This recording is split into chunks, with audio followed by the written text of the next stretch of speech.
Yeah, that's on that.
right, good afternoon, everybody. This is the April 24th regularly scheduled meeting of the Atlanta City Council's Finance and Executive Committee. I'm Howard Shook. Dustin Hillis is to my immediate left. Ms. Bakhtiari was in the room.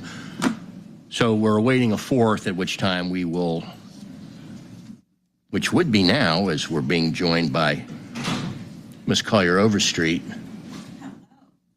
Good afternoon. Let's do this. Let's get going with our presentations, and then we'll call the meeting to order when and if our fourth shows up. We have 5 presentations today. The good news is 2 of them have been submitted in written fashion, so council members, please review them and get your questions to the appropriate party. And with that, if we're ready, let's hear from the Department of Customer Service about their quarterly update.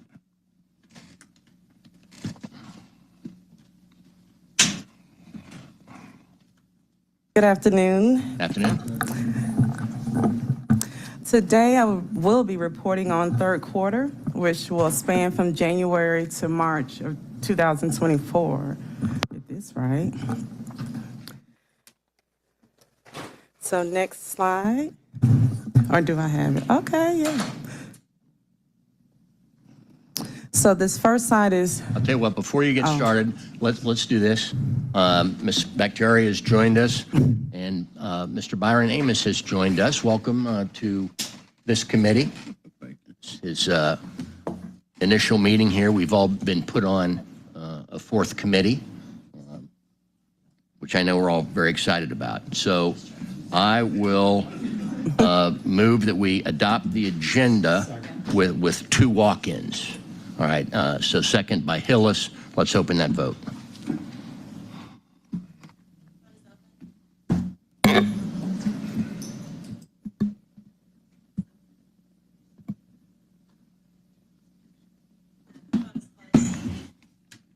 All right, the ayes have it. I will move the adoption of the minutes of the prior meeting. Second by Ms. Bakhtiari. Let's open that vote.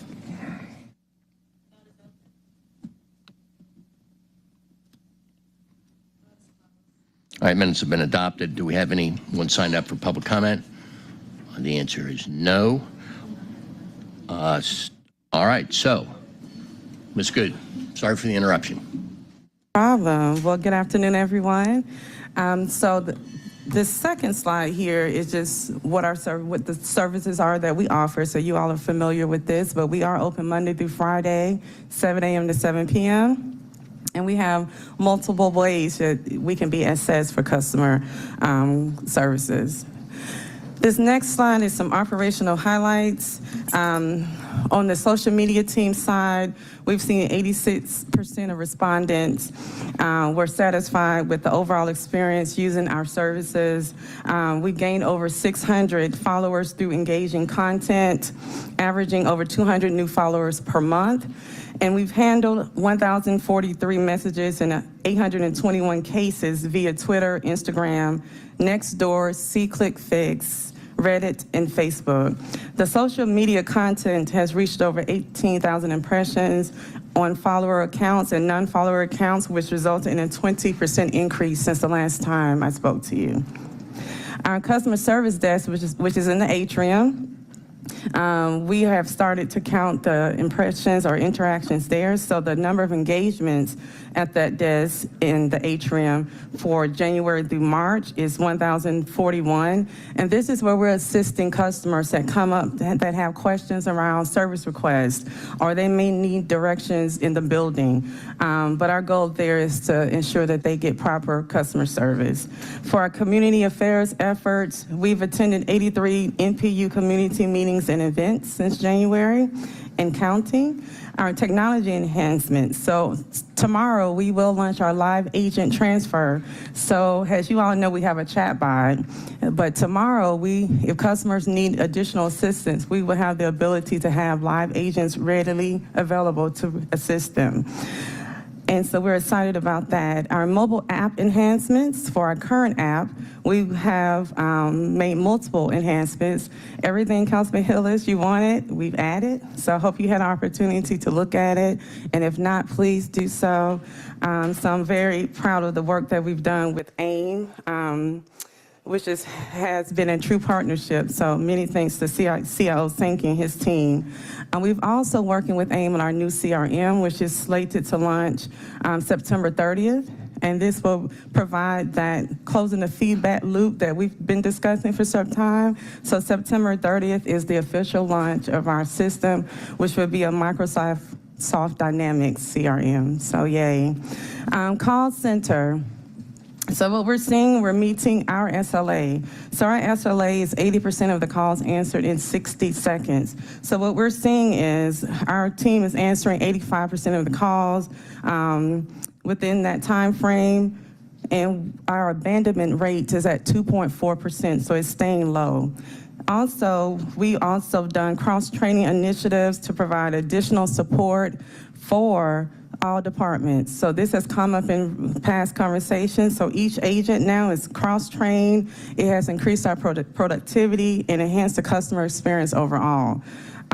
Also, we've activated our IVR to support E911, non-emergency calls. So that started February 1st. We've handled over 13 calls for them, and this is all non-emergency. So we've seen their speed to answer improve by 20 seconds. And we've partnered with them for a campaign called Make the Right Call campaign. So some of the calls that we have received for them are filing a police report, reporting cyber crimes, mental health support, behavioral health support, E911 Citizens Academy, just to name a few. For human resources, what we're seeing at the end of last quarter was that we had about 36 vacant positions. Some of those positions came from resignations, which were positive attrition. Many of those people went to other departments. But we've also had one dismissal. As of today, what we're seeing, we have 21 vacancies. And we are in the process of onboarding a new hired team starting tomorrow, and we will add another one in June. So that will, the 21 vacancies that we have now, it will be completely filled by June. The call volume data. So for January through March, what you see here is we received over 76,000 calls. We handled 74. Of those 76,000 calls, we abandoned about 1,900 of those calls. And that's basically because, as I mentioned before, either the customer didn't want to hold, or maybe at that time it could have been a short hold time, or it just been a technology issue. But nonetheless, we have answered more than the volume of calls we have received. So 83% of those calls were answered within our service handle, our SLA, and our average handle time for those calls has been at 6 minutes, 23 seconds. And the average time is from the start to finish when we're speaking to a customer, and from the beginning to the end of a call. And then our average speed of answer is 37 seconds. So if someone calls our call center, there is no hold to talk to an agent. For supportive services that support our partners with policing alternatives and diversion, what we see here, they answered or were presented over 3,000 calls. They had an abandonment rate of about 30 calls abandoned. Their speed of answer is at 6 seconds, and their call average handle time is 4 minutes, 53 seconds. So for the post-call survey and social media results, pretty much the customers are saying they enjoy working with us, they're very satisfied, they're likely to recommend us, and they feel that our agents are super friendly, knowledgeable, and our IVR is easy to use. As always, our social media team gets a lot of rave reviews, and those are the kudos that you see here on the right side. For the top 5 cases, and let me get my notes. A little small. We've seen for the top 5 cases from these departments, number 1 is municipal court. We received over 17,000 calls for them from January to March, and that's just their top 5 cases. Falling into number 2 category is public works, and we received over 10,000 cases for them. Third was finance. We received over 7,000 cases, and that was due to business license season. And fourth was watershed, where we received over 4,200 cases for them. And fifth was ADOT. We've also added to this slide policing alternatives and diversion, the work that we do here. And some of their top cases is Housing Help Center, basic needs, and housing follow-up. And we also added our top 5 for the chatbot, which is code enforcement, contact us, and potholes, where they're number 3. Top 3, rather. We did add a new slide here, and this is fulfillment by departments. So this slide is just showing the average speed of requests being filled by each department, just to give you an idea of how we're looking overall. So what you're seeing here are departments like watershed, parks and recs, finance. Let's get my notes, hold on. And Public Works is falling at, we have it in order for you. So Public Works and Watershed, they're answering 88 to 89% of their cases are closed within that time frame. For ADOT, 80% of their cases are being closed within their SLA. For finance, 93%, municipal court is at 96%. Parks and Recs is at 70%, and Office of Constituent Services are at 81%. And these are based on their SLAs, not our SLA.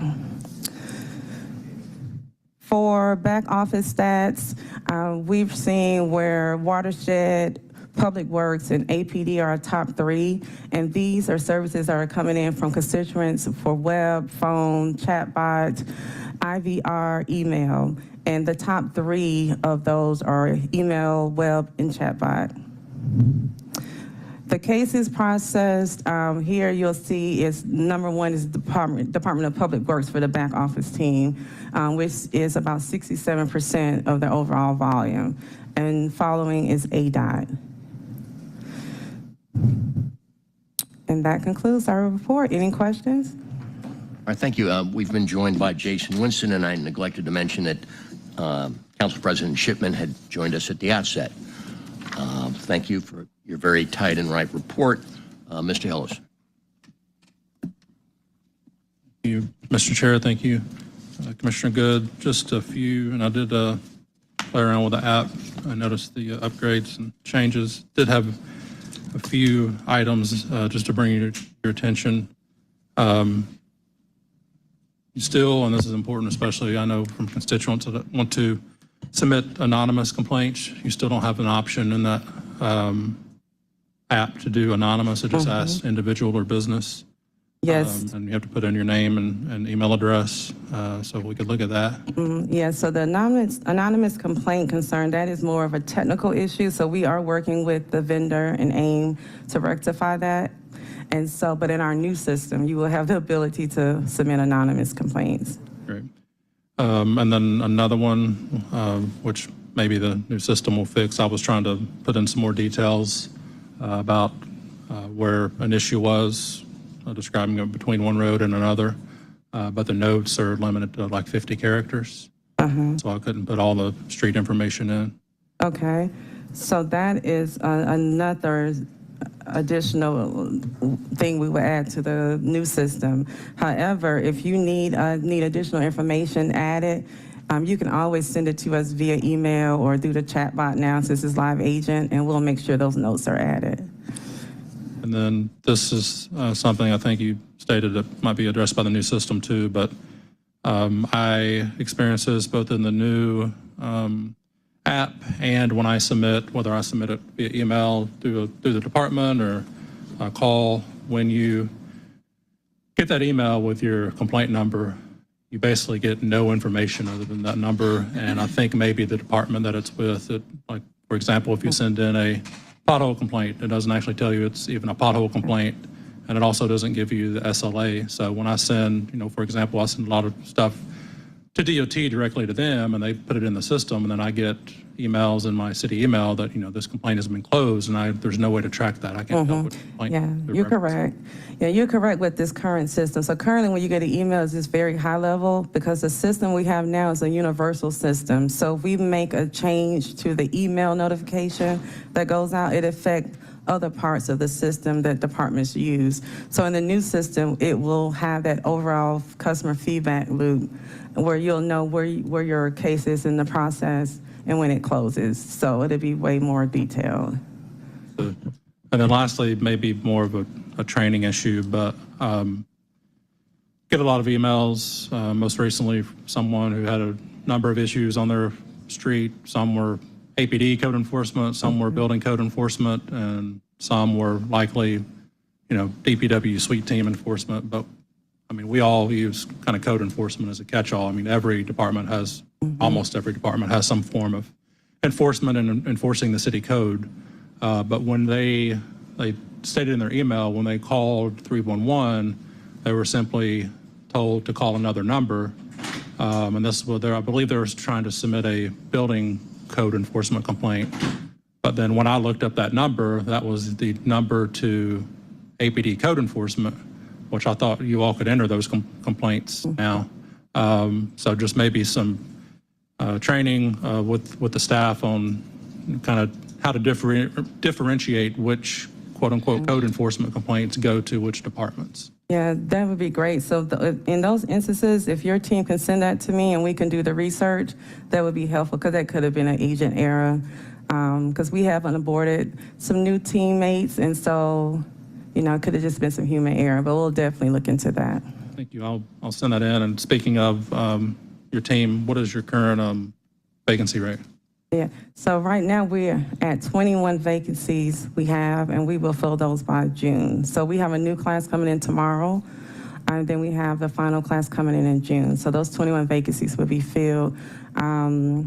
But as of last quarter, we were looking at about a 21 or so vacancy rate. I have to look at my notes. So yeah, and it's just because of attrition, call center, and then others are just leaving to go to new opportunities in other departments. Gotcha. Thank you very much. You're welcome. Thank you. I got a general process question. It just occurs to me that, when we see this, it's interesting, and you can tell if things are moving up, the arrows are going up or down, but how do you compare, or do you compare yourself against other cities comparably populated, comparably constructed in order to help you arrive at what you think is a reasonable? Yeah. So we recently did some benchmarking with some cities. A few were Houston. We even called New Orleans, Dallas, just to name a few. And we asked them pretty much around their technology, what do they do around that, and morale. And we're pretty much aligned with them. We learned a lot from each other, and we were much further in some instances than some of those other cities. So I think we are at a good place. Yeah. Anyone else with any questions or comments? All righty, thank you. Thank you. Have a good one.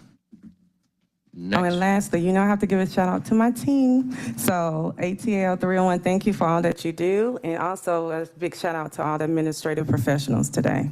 Thank you. Good job. I get a lot of very positive feedback from my constituents about their work.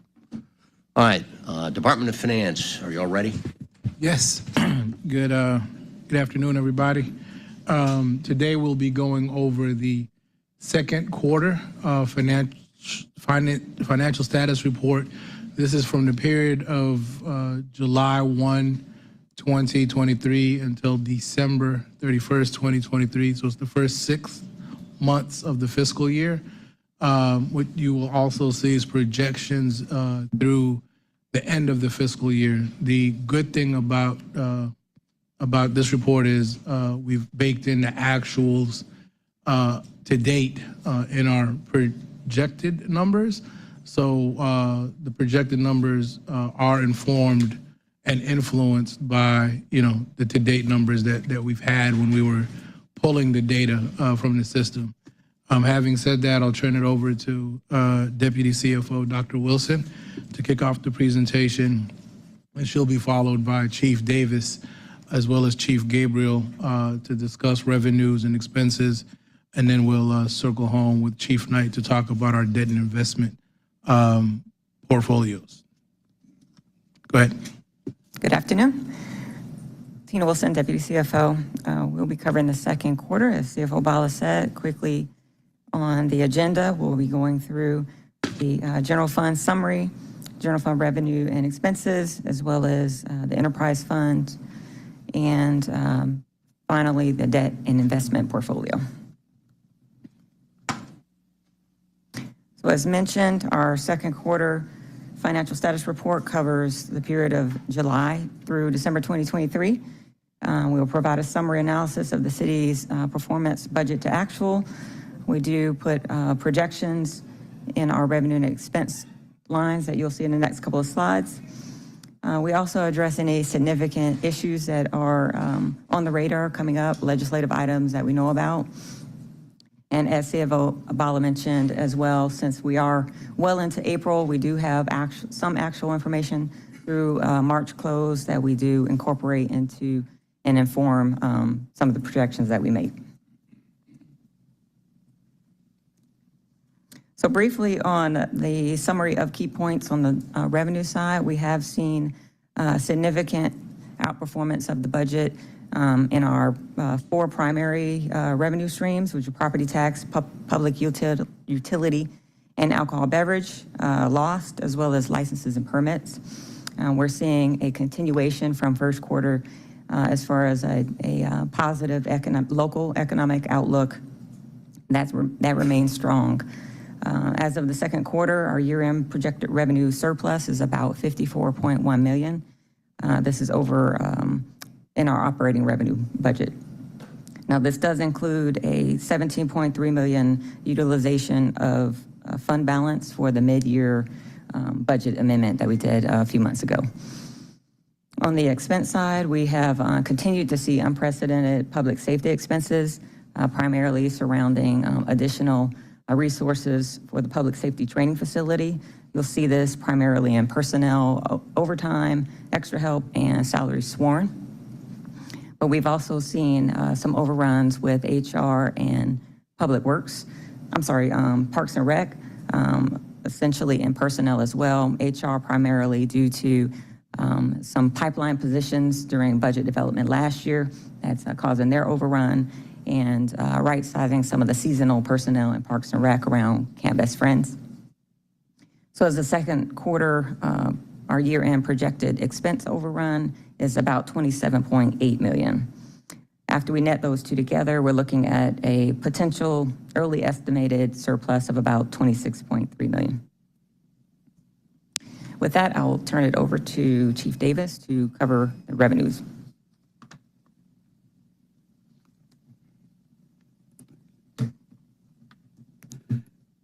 Good afternoon, Council. Lawrence Davis, Revenue Chief. The screen before you right now, you will see that it indicates at the very bottom that the FY24 general fund budget is at $824.3 million, which includes around $1.9 million in committed fund balance and $21.2 million from uncommitted balance. Minus these fund balance transfers, the general fund revenue budget from the city's operation is $801.2 million. In the second quarter, which is the line item that states FY24 actuals, the actuals were at $546.7 million, which represents 66.3% of the total budget and 68.2% of the operating budget. Our projections for the remaining fiscal year is roughly around $308.6 million, and that equates to our operational year-end forecast of $855.3 million. As stated earlier by Dr. Wilson, that gives us an increase in the revenue side of $54.1 million above the operating budget of the $801.2 million. Currently, the FY24 year-end projections are estimated to exceed the FY24 budget because of several favorable revenue categories. Starting with our largest revenue source that represents 35% of the total operating year-end projection is the property tax, which you see is the first one. We are expecting this category to surpass the annual budget by 17.7 million. This increase is attributed to the rise in property values within both counties, as much as 12.3% above prior year. The public utilities, alcoholic beverage, and other taxes category is projected to exceed the budget is expected to exceed the annual budget by 8.7 million at fiscal year end. This projected increase is due to an uptick that we're seeing in the revenues of sales of alcohol, as well as the insurance premium taxes, which is resulting from the higher premiums that you're seeing in the insurance market, and revenue growth in the line item of ad valorem taxes for vehicle sales. As it relates to the third core contributor, which is local option sales tax, we are predicting this category to go beyond the annual budget by 13.9 million. And this is primarily because of the inflation, which is driving up the cost of services, goods, and supplies. The category of license and permits is presumed to exceed the annual budget by 4.3 million at fiscal year end due to our collection division aggressively pursuing prior year revenues associated with our business license line item. And our other revenue category is also projected to exceed the annual budget by 4.3 million based on the increase in investments earnings resulting from the high yield environment that we are seeing present today. In the category of indirect cost recovery, we are projecting the revenue to top the annual budget by 1.5 million, resulting in monthly increases that we are seeing from changes in the annual indirect cost plan. And our final favorable category is hotel motel tax.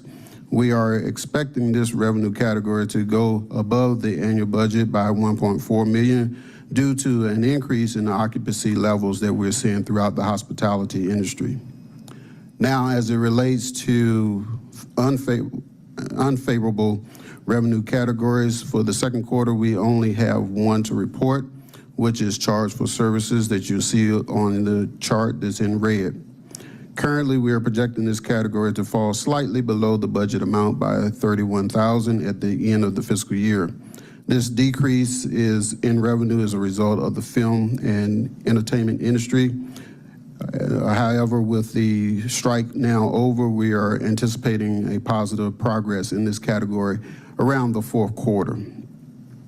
And basically, in conclusion, our recorded actuals as of the second quarter are favorable and supports a strong year-end forecast of the general fund revenue surpassing the adopted budget.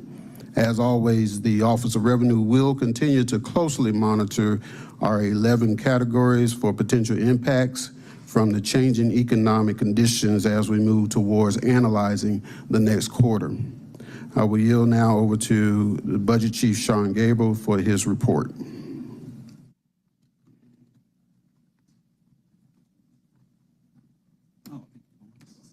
Appreciate that.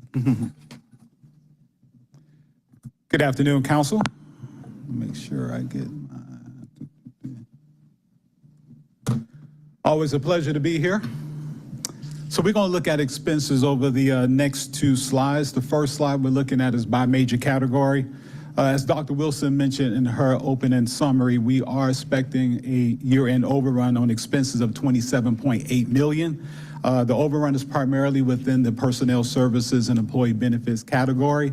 We are anticipating some slight overruns in three other categories that you see with the variance, year-end variance in red, purchase contract services, supplies, as well as interfund, interdepartmental.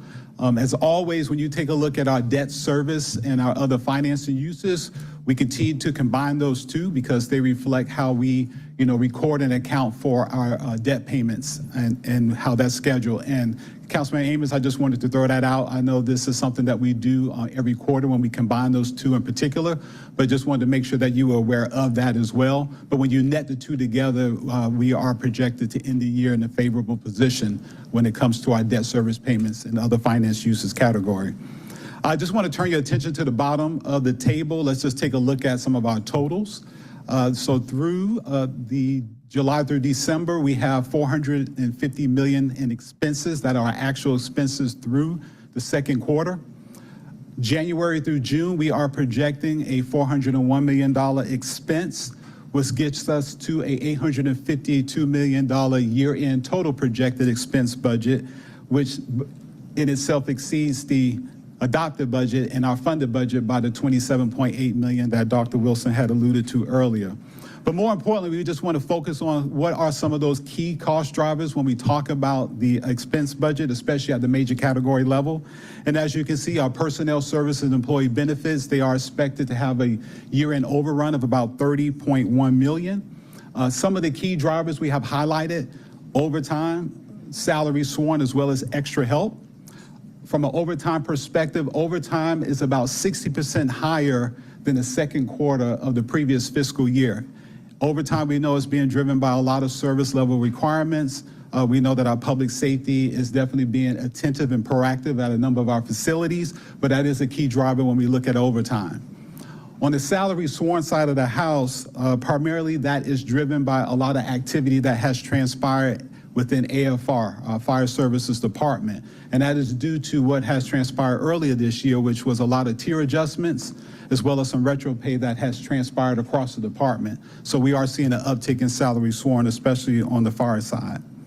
The $2.6 million that you see in purchase contract services, that is primarily attributed to a number of items, but more specifically, a lot of our investments that we're doing in public safety. And I do want to point out that within this category is the Axon contract. That was a $3.8 million increase in the Axon contract. And council, when we reported on Axon during the first quarter, the budget and those expenses resided in capital outlay. They have now been reclassed to the purchase contract services category. This is where those items will be recorded going forward. But we just wanted to make sure that you were aware of that, just in case you remember us reporting Axon in a different category during the first quarter. The $1.5 million overrun that you see in supplies, that is primarily attributed to what we're seeing as a lot of computer purchases and equipment. More specifically, we are seeing it within APD. There's a lot of replacement of laptops, a lot of computer replacements for a number of APD units throughout the department. The interfund interdepartmental charges are projected to be over budget by $1.8 million, primarily due to, that's our replacement and costs associated with our city fleet. We can tell you that's primarily within AFR, but as we continue to move forward with our financing and doing an aggressive replacement program and buying new equipment, we do expect to see some of those charges taper off in the very near future. Lastly, I just wanted to cover what is not in a bullet point, but the positive year-end variance and other costs. That is primarily driven by the utilization of the councilmember carry forward account itself. The next slide we just want to focus on is looking at the expenses by department. So here we sort of highlight some of the top contributors that are driving the year-end variance, beginning with police department at $16.5 million, fire at $10.7, parks at $2.7, and DHR, HR at $2.2. Now collectively, these departments account for about 84% of the departments that you see with negative year-end variances. APD and fire, although I mentioned it in the major category slide, but the overtime, as well as salary sworn, and some of the tier adjustments and just some of the retro pay that has transpired within fire, those are the primary drivers when it comes to those two specific public safety departments. Parks and Recreation is expected to overrun their budget by $2.7 million. Now, the department has undertaken some measures to sort of support some of their, and trying to maintain some of their staffing. More recently, there was some salary adjustments that occurred within parks, where they addressed some of the grade 20 and below. And as Dr. Wilson mentioned as well, they're also trying to right-size some of the staffing when it comes to some of the program activity that occurs within Parks and Recreation, specifically Camp Best Friends. The Department of Human Resources overrun is primarily driven by salaries and associated benefits. It was mentioned earlier as well that their year-end is also attributed to some of the departmental hiring that occurred during FY24 budget development. Council members, the next slide that we wanted to cover is not new to you. It's our enterprise fund slide. Here we sort of focus on the top three, our aviation fund, water wastewater fund, as well as our solid waste services revenue fund. For the aviation fund, revenue projections are slightly below budget at $5.3 million, and as a due to airline concession credits that are exceeding anticipations. However, if you take a look at the expenditure side of the house, they're projected to be under budget by $27 million, and that's primarily due to some less than anticipated contractual services, the use of their fund-wide reserves, and some personnel savings that are due to some vacant positions. For our water and wastewater revenue fund, revenues are projected to exceed the budget by $100 million, and that is due to higher than anticipated water and sewer collections, as well as our most revenue. The overall surplus that you see on the expense side of the house of $52 million, it is primarily attributed to the use of their reserves. And as you can see in the middle of the, just below the table, we do point out where you see the fund-wide reserves and the GFA loan reserves, how they account for the largest portion of that $52 million. The department is definitely spending dollars on the operational side of the house. When we reported during first quarter, we had more of a larger variance, but the department is definitely doing more of an uptick in terms of procuring items as it relates to chemicals and different plant purchases.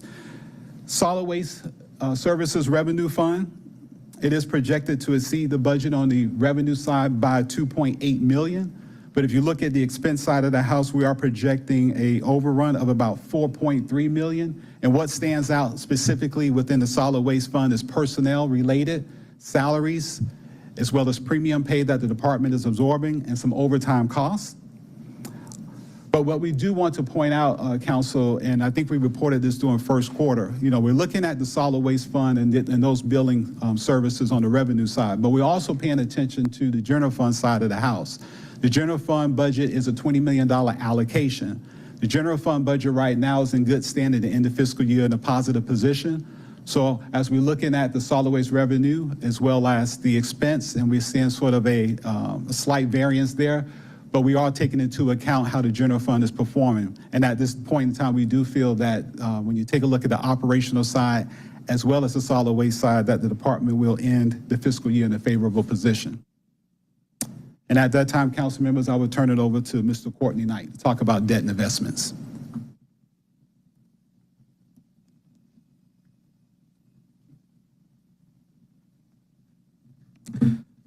Good afternoon. Good afternoon, Chairman Shook, members of the committee.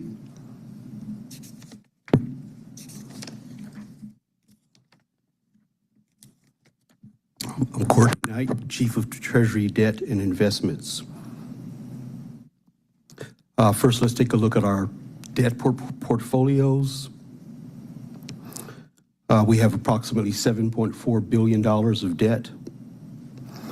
I'm going to point out the four different major categories of debt: general obligation, general fund and other, the TADs, the tax allocation districts, the Department of Aviation, and the Department of Watershed Management. In the red, I want to point out that the red indicates where we've paid down debt in the quarter. So for general obligation bonds, we've paid down just over $30 million of debt. Jumping over to the far right, over at the Department of Watershed Management, we've paid down almost $90 million of debt. Next to Watershed, we've increased debt almost $470 million. You will recall last year in August, we issued 700 million bonds. 300 million of that was part of a refinancing that we did that did not result in an increase in our debt. The 300 million was a refinancing that doesn't really count towards an increase of your debt. But we did increase $470 million. That was a part of two major capital projects that are ongoing down at Hartsfield-Jackson. That's the South Side Parking Deck, which is a $1.2 billion project that's going to be ongoing for several years, and the Concourse D widening project. Both of those projects will be ongoing for several years. We'll be back in the market this August for those two projects, ongoing probably for another $475 to $500 million. And we'll be back periodically for those two projects, as well as various additional capital-intensive projects at the airport. The TADs were paid down almost $100 million during this period. And for the general fund, we increased almost $130 million, largely for the housing opportunity bonds that we brought before council, strategies to try to address the city's affordable housing needs.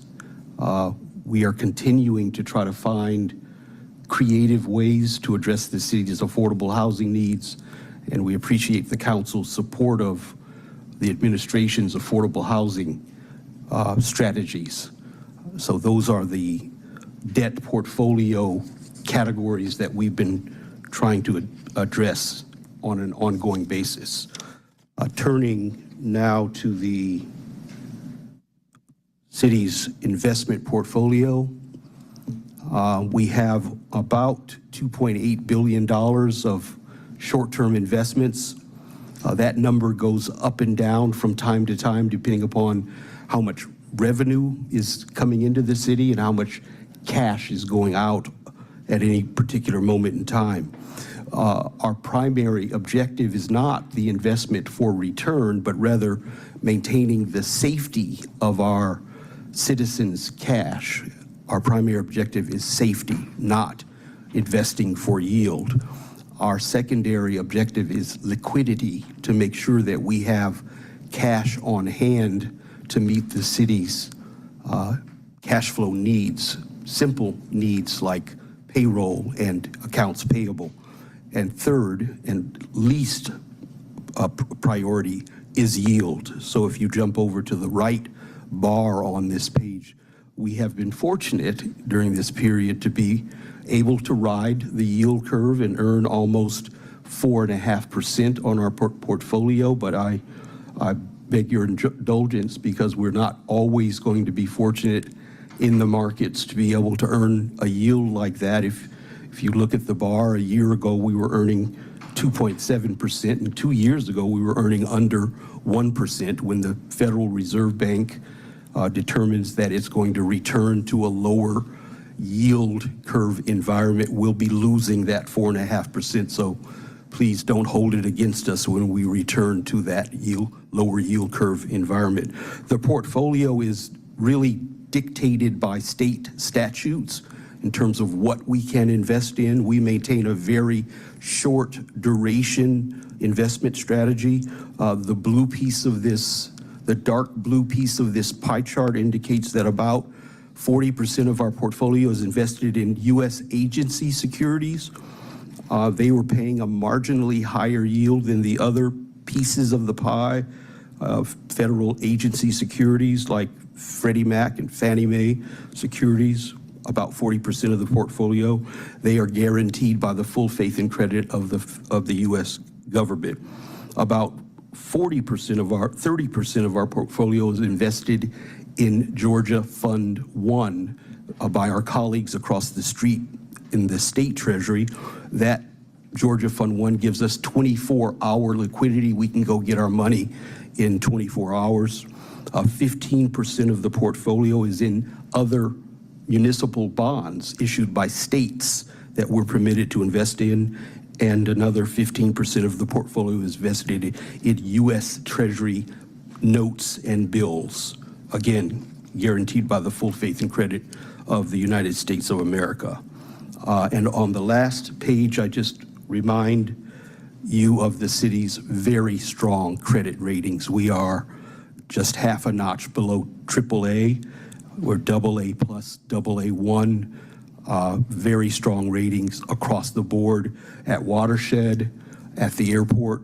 When we go to market with our bonds, they are highly sought after by investors across the nation, institutional investors, retail investors. That makes my job easy when we go to market to sell our bonds. We completed surveillance by the bond rating agencies, Fitch, Moody's, Standard & Poor's, and we maintained stable ratings by all, and I'd be happy to answer any questions should you have any. All right, thank you. In case anyone's wondering in the public why we don't bombard these people with questions, it's because the department traditionally has been generous with its time, and they have given each of us the opportunity to be walked through this in advance, which is more work for y'all, but it's where I tend to get my questions asked and answered. So, Mr. Wan, we'll start off with you. Thank you, and thank you, Department of Finance, for a great report. It's nice to know that everything looks really encouraging at this point, and continues to look very solid. I have two questions, one comment and then a question. With regard to the revenue, I know that during the briefing we had talked about, I mentioned the news about the Georgia state revenue reporting a decline in March, and I was worried that that was an indicator of perhaps some softening in sales tax. But as I just wanted to let you know, if you haven't had a chance to look, the components of that are more of the income tax as well as the gas tax. But their sales tax was actually still very strong and increasing, so that's a relief. But the second that is a question is regard to the expenditures, particularly around personnel services and employee benefits. There's something that's intuitively not making sense to me. I understand the overtime, I understand the extra help, and I understand the sworn, but there should also be a corresponding positive variance from vacancies, is there not? And then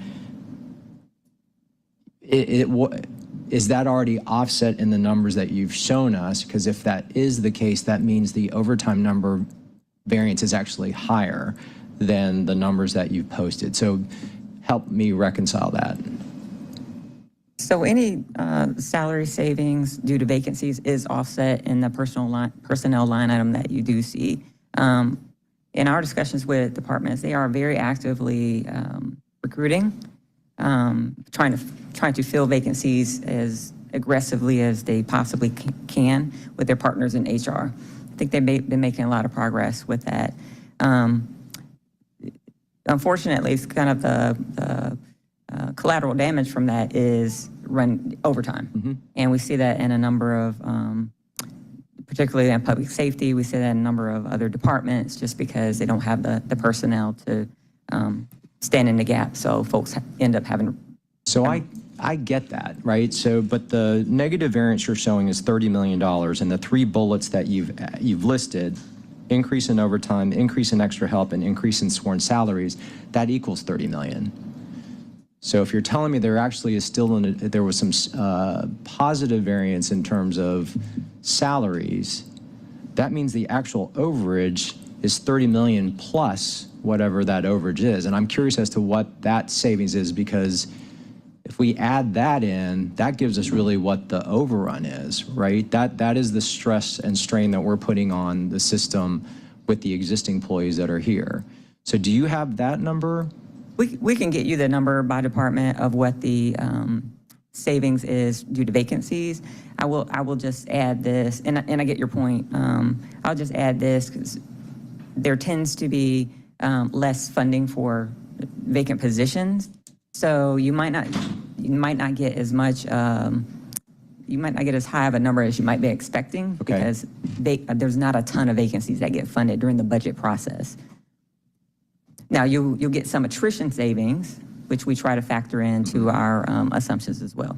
Okay, so yeah, I guess if you can follow up, what I'm looking for is, again, regular salaries, there should be a favorable variance, and then, yeah, that'll, and then kind of where within the three items that you've shown, the kind of the cushion was, or what absorbed it.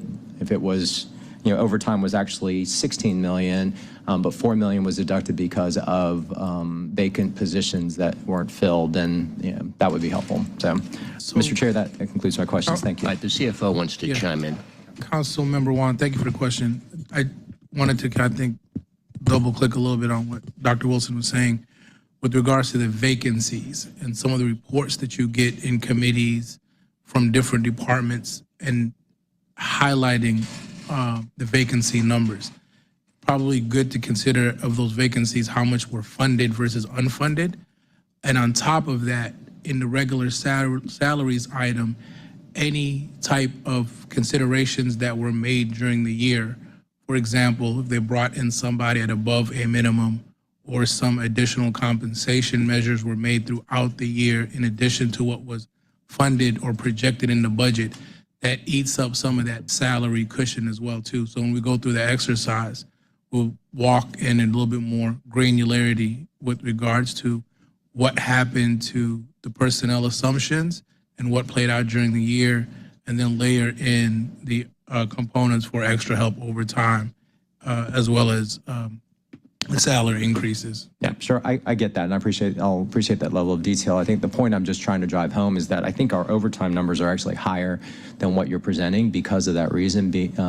And I've been saying we just got to come to grips with where we are in terms of our staffing levels, what are potentially I don't want to use the word new normal because I hate that, but I feel like we need to maybe reset the way we are looking at what realistic staffing levels are going to be going forward, and then also be honest about if overtime is going to end up being the way we do business because of the staffing levels, and let's just start putting those in. Let's just be honest with it, because if we want to look at a real budget and a real performance against that budget, we got to take those kind of that smoke out, and so that we have a real clear view of what's happening. So I know a lot of moving parts, but I just wanted to raise that point. Thank you. Thank you, Mr. Chair. I want to ask Mr. Courtney Knight to come up for a second. I know, Mr. Chair, he alluded to the fact that we all get one-on-one briefings, so we've had an opportunity to be able to look at this report. As I was getting my report, Mr. Knight's computer was on the screen and was lighting up like a Las Vegas slot machine. And I was curious to know what was happening. And so what was happening was that our latest bond issuance was happening in real time. And it was happening on your computer. And I know you on that last slide showed that, we're A+ this, we're AA this. We have very high credit ratings. And so the demand was higher than the bonds that we had that were issued that day. And that's a testament to the great work that you are doing in your department, as well as the fiscal soundness of the city of Atlanta. And I just wanted to just call you out individually so that you could also explain what it means to when we have such a high demand for bond issuance.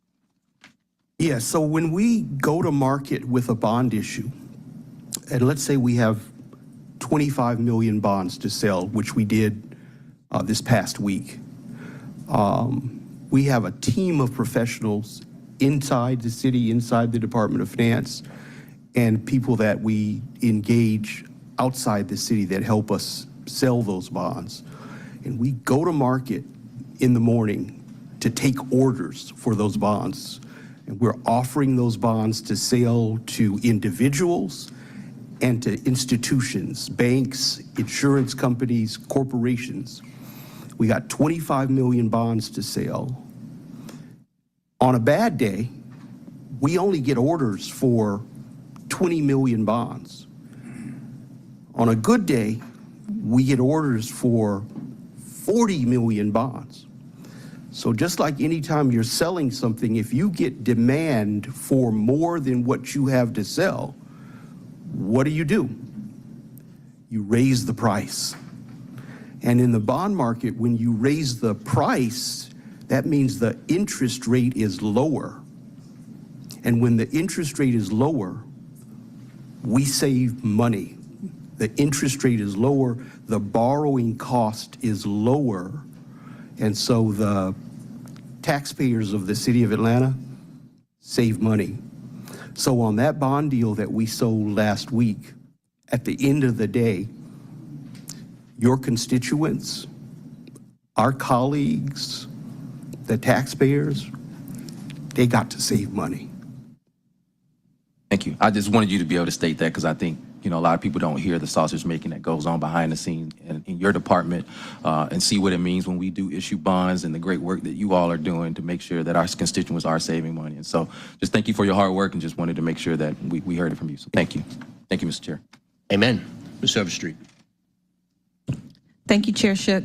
I too wanted to make sure that I took a moment to say thank you to your team again, which I do each time you present these quarterly reports, because you do offer this entire, not an abbreviated version, not some bullet points, but this entire presentation to us, 101, so that I could have an in-depth conversation about anything that is troubling or stands out to me, and you do that times 7.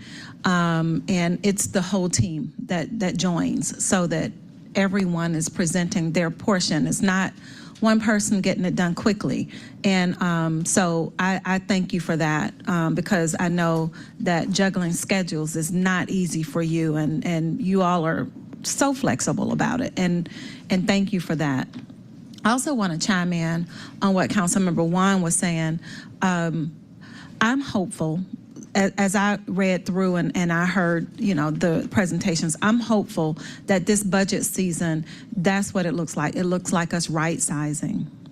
It looks like us having the right amount of positions open, and we're paying the right amount at that time, so that we're getting these positions filled without having to tax our existing employees and then throw in the overtime. So all it really means is that, this is the best place to work, and we should offer top dollar upfront and fill those positions. And I'm sure as soon as we get that done, we won't even have these kind of overtime conversations, not to this extent anyway. But the fact that we are able to still, be credit worthy and in tune with our budget and doing a magnificent job as a municipality, even with overtime necessity, really does speak to how we're running as a machine. And so thank you for that. I appreciate that, and I just wanted to weigh in on all of it. Thank you. All right, thank you. Good for you. Council President Shipman. Thank you, Mr. Chair. Thank you all. Just a couple of questions on some trends. We've read a lot in the press about commercial real estate vacancies, commercial real estate valuations, et cetera. Property tax collections are up. Can you disaggregate and talk a little bit about what we're seeing on the commercial side? Are we seeing that hold steady? Are we anticipating that it's going to move in either direction? Yeah. So I think one thing to note is the composition of the city's property tax digest. So the city's property tax digest is a little bit over half residential, a little less than half commercial and industrial.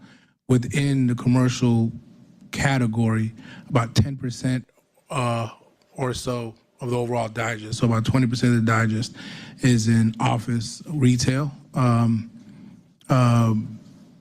10% of the overall digest, maybe 20% of the commercial category is office retail. The one thing that Atlanta has benefited from is its growth. So a lot of our prime office retail is Class A properties that's kind of been well protected in this market. So going into this year and the last year, we've been resilient, and in that space where we are comfortable and where we're growing, the values have held up. Where we've seen the lag has been in Class B, Class C commercial office space categories. The other commercial categories, retail and some of the other categories, have held up relatively well. But that has also been offset by some strong growth in the residential part of the digest. So overall, our digest as a cohesive unit has been moving in that 4 to 5% growth year over year. We are been looking at it and have worked through this budget season, and Chief Davis and his team has been to many seminars and been coordinating with the state to look at our projections for FY25. We're kind of projecting to be in line and a little bit up from 2024 budget, but not at that same historic rate that we've been seeing at that 4 to 5%. So you will see in the budget number when we present to you guys tomorrow, I believe, right, Mr. Gabriel? the proposed budget, yeah, we rolled out tomorrow. You can see the property tax assumption is in line with the FY24 actuals. I think we'll be okay. Thank you. No, I appreciate that. I get asked that question a lot. Another trend question, the license and permits, the sub-bullet there says due to business license review collections from prior years. Just comment for a moment on business license activity right now in this year. Is it flat? Is it up? I mean, this is sort of a canary in the coal mine for economic activity. How do we see licenses and permits in this year happening? This year has been growth in the number is coming, and it has been happening in the last 6 months or so when we stood up a collections division within the Office of Revenue. They have been doing a phenomenal job, code enforcement, out visiting properties, visiting businesses, reminding business owners to renew. This has been a big lift. Thank you to the Office of Revenue and this division. They have done a phenomenal job in those collections. You see that reflected in in that one line item. A lot of it is prior year because we're catching up with folks that have been a year or two behind, and it's all due to the folks that are out code enforcement making this collection effort.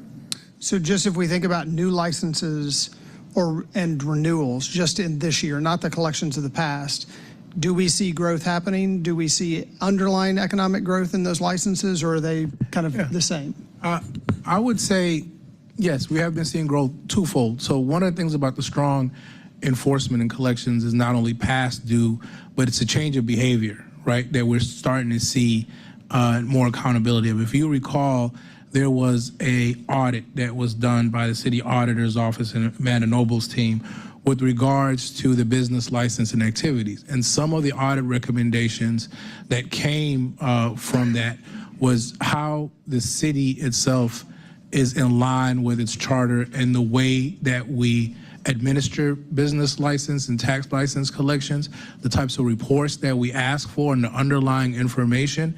In the past, it was a very self-driven methodology where it was trust, but now we're in a trust and verify state. And we've seen, and I'll let Chief Davis, because they've done so much work and I see him back there, I want him to step up and take acknowledgement here. They have done a phenomenal job in assuring that not only are we collecting on past due processes, but that the current year-to-year renewal system is one where everybody's engaged. So we're actually seeing more engagement happening on an annual basis. Chief, you want to kind of take it over, because you guys have done a fabulous job since he's been here about restructuring the entire department and having an additional focus on how we assess the business license year. Thank you, sir. Yes, as stated, we've incorporated a collection division internally. We are looking to solicit for a third party as well to assist, but currently, internally, we're doing a phenomenal job of going after prior year revenues, roughly 3 to 4 years back, and as well as the current year. With that information out, people are making sure that they get their license applied and renewed on a timely basis. And so we have seen an uptick in that area, as well as CFO stating the verifying of the documents that are coming in has also played a big part in the uptick that you see in the line item for a business license. And I'd just also like to add kudos. When I first arrived in office, this was a pain point for business owners that I heard a lot about in my office. Yes, sir. I've gotten several messages over the last few months of how easy the renewal process has been, completely unsolicited from business owners. So kudos. Thank you. You've not only been able to go back to the past and do some collections, but make the process easier. So thank you for that. Let me just end by adding to the chorus of comments from Councilmember Overstreet and Councilmember Wan. You know, I think the way that we need to really consider how we're budgeting for fire and police, because in essence, those are not HR budget exercises. Those are service delivery exercises, right? It's sort of like when UPS budgets, they say, hey, we're going to budget for a certain number of disasters this year where we're going to have to fly stuff all over the world. But we don't control that, right? There may be 5 typhoons, there may be 2 typhoons. It's the same way with public safety, right? We're not going to leave the public without those services. But doing it on a HR type of basis is always going to lead to a miss and is almost always going to lead to an under budgeting, right? Because that's just the nature of that approach. So I would really encourage us maybe to look at those 2 line items in 2 ways, from an HR kind of traditional way, but also just from a service level way, which says, hey, if we think we're going to have this level of service, it's going to cost this much. We don't know if that's going to be HR or overtime, but we know there's a top line number. Because, I mean, 27 million, right? That's 7% of those 2 line items. It's the right thing to do, but I also don't like, from a budget process, to almost always know that we're going to be missing by a pretty big factor because we've done it in a certain way. So I wonder if we can have a little more thoughtful approach, as my 2 council members have been alluding to as well. Thank you, Mr. Chair. All right, thank you. All right, thank you to your team, if there's nothing else. It has been recommended, so thank you, finance team. Before we get to our final presentation, it was recommended to me that we dispense with one of our communications, as we have a citizen nominee here for a task force who might have something better to do than watch us make sausage, which is something I should have done at the outset. So if there's no objection, let's go to G2, which is 24C 5057, communication from Bakhtiari, Juan, Shook, Norwood, Westmoreland, appointing Ms. Veronica Maldonado Torres to serve as a member of the City of Atlanta Procurement Reform Task Force. So,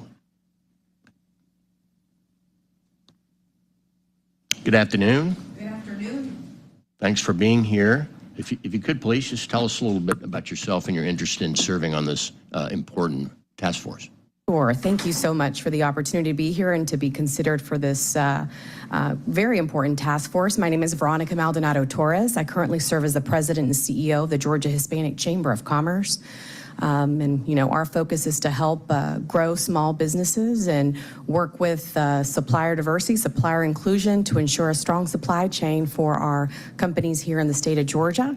My background really is in supplier inclusion and development, ensuring that small businesses are ready to participate in procurement process to help grow their businesses.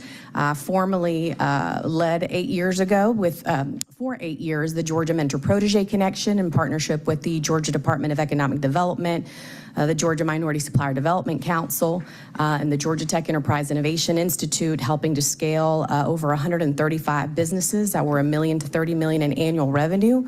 And a lot of that is helping the businesses understand, you know, how to build and grow their businesses, but also where to go for different revenue diversification options, whether federal, state, local, or international business. I also come from a business background, strategic consulting, helping Fortune 500s with their supplier development, procurement, and supplier inclusion programs.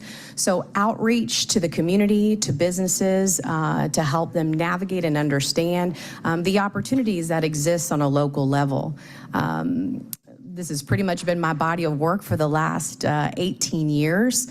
I'm very passionate about ensuring inclusion in our procurement practices and making sure that we are being ethical in our process, making sure that we are communicating to the general community about the opportunities that exist to do business with the City of Atlanta, and also our internal processes on how we are driving and communicating information out to the community, doing the engagement and outreach to different communities to ensure inclusion of everyone, and also being a very good steward of the dollars that we are putting in our expenses and procurement of those goods and services, which I know are in construction, IT, professional services, and many, many other.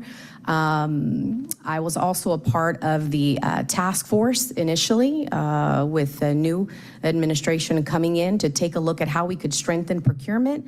I am also on the board of the Emory Ethics and Integrity Committee, Small Business Advisory for the Department of Revenue. many other boards and services supporting our business community in general, but also ensuring that we are driving back economic impact and opportunity into our communities, and I think that's what's being done here. I look forward to being of service with my areas of expertise, and obviously working with a level of integrity of doing the right thing and helping the city ensure that we're making this process a good one for all. All right, very impressive. Mr. Juan. Thank you, Mr. Chair, and thank you, Ms. Maldonado-Torres, for your willingness to serve. I was pleased to support this and champion your nomination and appointment to this, knowing Ms. Collier-Overstreet's intent when she put this reform task force together.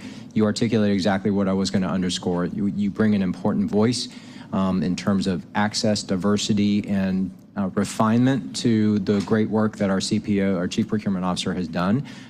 If we truly are wanting to be inclusive and bringing more vendors to the table, we need someone to advise us, particularly in communities where we are probably historically and traditionally not as well represented. So I just encourage you to continue lifting that, and charge you with that responsibility. So I proudly vote to approve this appointment. That's a nomination. A second by Ms. Bakhtiari, who has the floor. Thank you. Muchas gracias. I look forward to serving. And thank you, thank you, Mr. Chair. We're about to vote, but I also just wanted to hop on and say I'm so grateful for your willingness to step up and do this. Always floored by the work that you have done and continue to do. And to piggyback off of what Councilmember Juan said, I am in complete agreement that you are in your expertise or what we had in mind when this task force was created. So thank you for being willing to take up this position. Thank you. Thank you for the opportunity to serve. I appreciate it. Look forward to working on it. Thank you. Seeing nothing else, let's exercise our right to vote. The vote is open.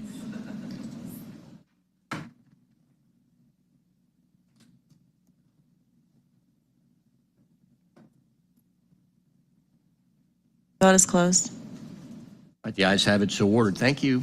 Muchas gracias. Thank you so much. All right, now we will go to our final presentation, and then perhaps get to our agenda, which is lengthy. It's terrible. Good afternoon, council members. My name is Kenyatta Mitchell. I'm the Director of Intergovernmental Affairs for the City of Atlanta in the Mayor's Office. Just a little quick overview on the General Assembly. The General Assembly works on a biennial calendar.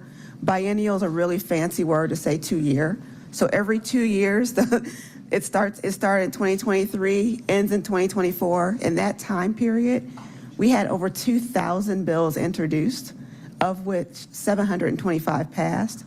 Because I like you all, I'm not going to go over all of them. We're just going to do a quick microcosm of what we thought you all would be most interested in.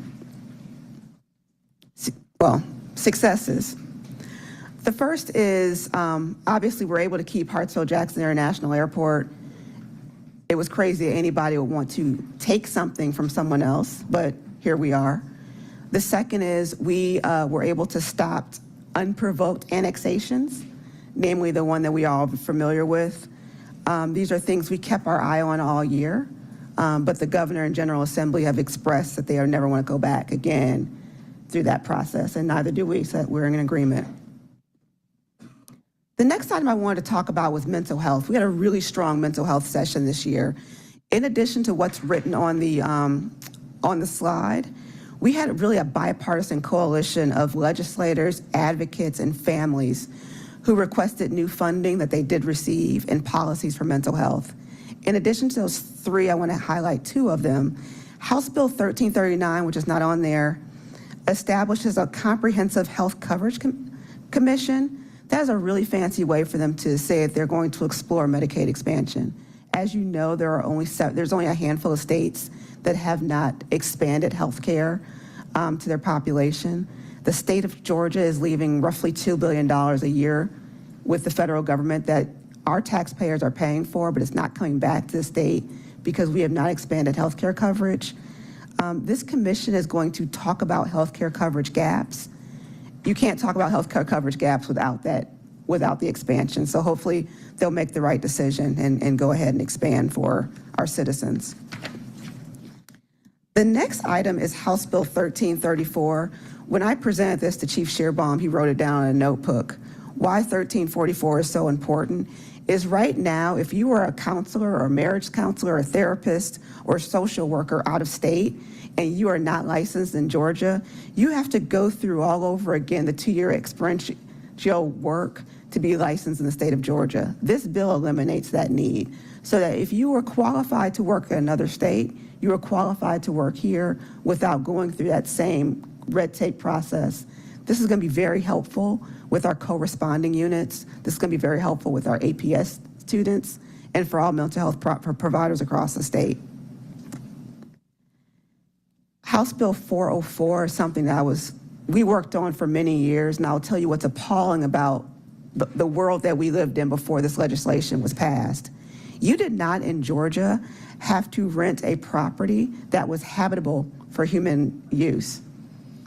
So want that to sink in for a second. You can rent something to someone that a person could not physically be able to live in.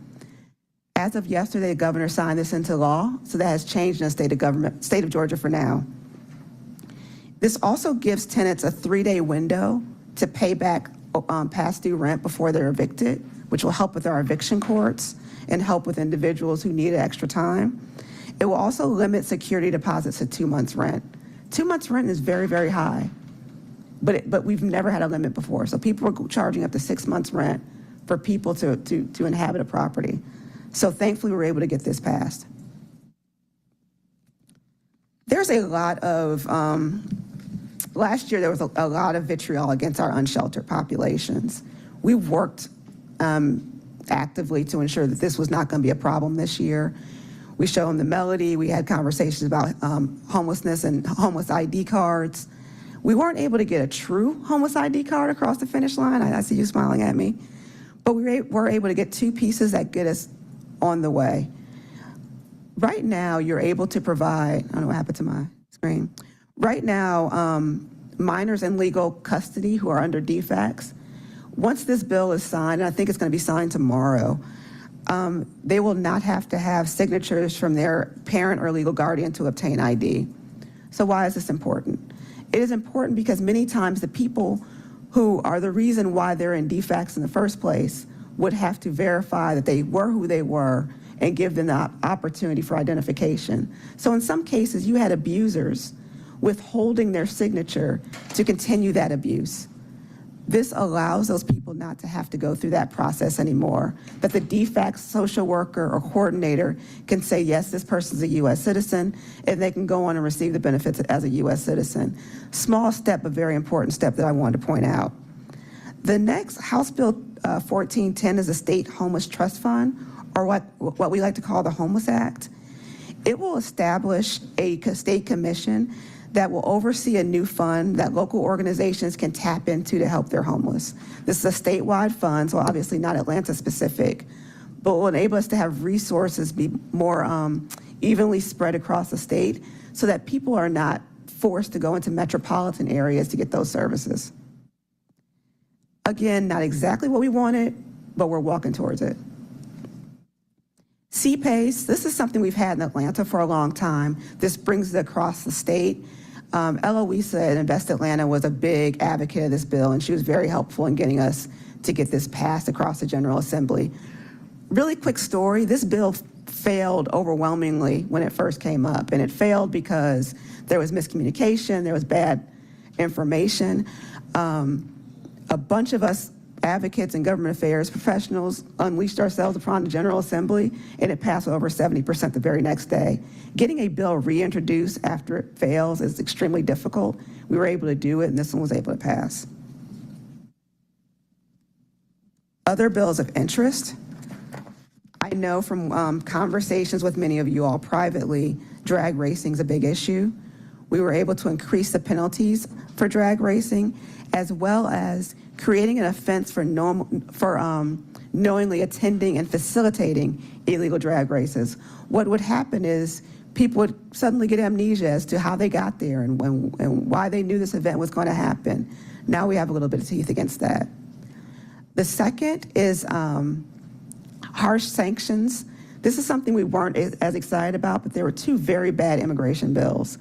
One that would have gotten rid of the immunity that our officers have against prosecution if they were seen to be assisting illegal immigrants. We were able to greatly reduce that with the House bill that passed, 1105. But again, this is still a bad bill. We've been talking to the police department about it. Again, not nearly as punitive as a previous bill that we really fought to get rid of. But this was unfortunately some of the things that we have to do at the General Assembly is take the lesser of two evils as being the one that we deal with. The final piece here is pension investment regulations. I put this on here because this is a trick that happens at the General Assembly. This bill actually passed the House and the Senate. It came back and they stripped it and it became a hunting bill. So if you pulled up this legislation online, you would think that we were able to do what we wanted, which is increase alternative investments in pensions. That bill was stripped, and now it's such you can wear pink hunting attire and it be legal. So that just gives you an idea of some of the things that we deal with at the General Assembly. Something not written down that I wanted to talk to you all about is this year we had over 20 anti-LGBT bills that came across the General Assembly. The reason why I wanted to talk about this legislation is multifold, but I want to talk to people about how this affects people who are not necessarily LGBT. For example, puberty blocking hormones. So what they were saying is parents were giving their children puberty blocking hormones so that they can transition earlier in life. Yes, that's 100% what that medication does. It also helps with another problem, precocious puberty. Precocious puberty is a very fancy way of saying a child matures too young. The mental health damage that can occur to a child who matures too young is substantial. Had this bill passed, children who went through that process would not be able to get needed medication. There are also cancers and other diseases that respond to hormones. So if you're able to suppress estrogen or testosterone in those children, you're able to suppress the formation of cancers and other medical diseases. Because of their desire to punish one group, those are 3 other groups that would have been punished that they never thought about doing. Thankfully, we're able to fight it off this year. These are the types of bills that we're laser focused on. Another piece of legislation I wanted to speak to everyone about is the various religious liberties bills. Again, religious liberty bills were introduced to punish a certain group of people, but there are ramifications to that. Anyone's faith or profession of faith could reduce your human rights in your services. So if I say, I don't like divorced couples, I could discriminate with this bill. If I say, I don't like alcohol, I could discriminate with this bill. So there's a lot of issues that could occur that would be a problem. On our Better Luck Next Year bills, we don't like to say failures, we like to say better luck next year. Medicaid expansion, that's a big gaping hole for us. Obviously, we're going to work on that until it's passed. MARTA, I know. We worked really hard on these bills. This kind of died a procedural death and a few other issues that happened. This was one of the top 5 of the 90 bills that we really monitored. This was one of the top 5 that we fought for, and it was not successful. We will come back next year and get this one passed. It's very important. Why this is important is our BRT lanes, so having a bus and a bus-only lane would not be able to happen if we can't do camera enforcement. So we're still working on that one. Glock switch ban. Doing anything gun-related in the General Assembly is literally the definition of third rail. Any infringement on gun rights, even the continuation of a federal law, is very difficult to pass in Georgia. Our team just needs more time.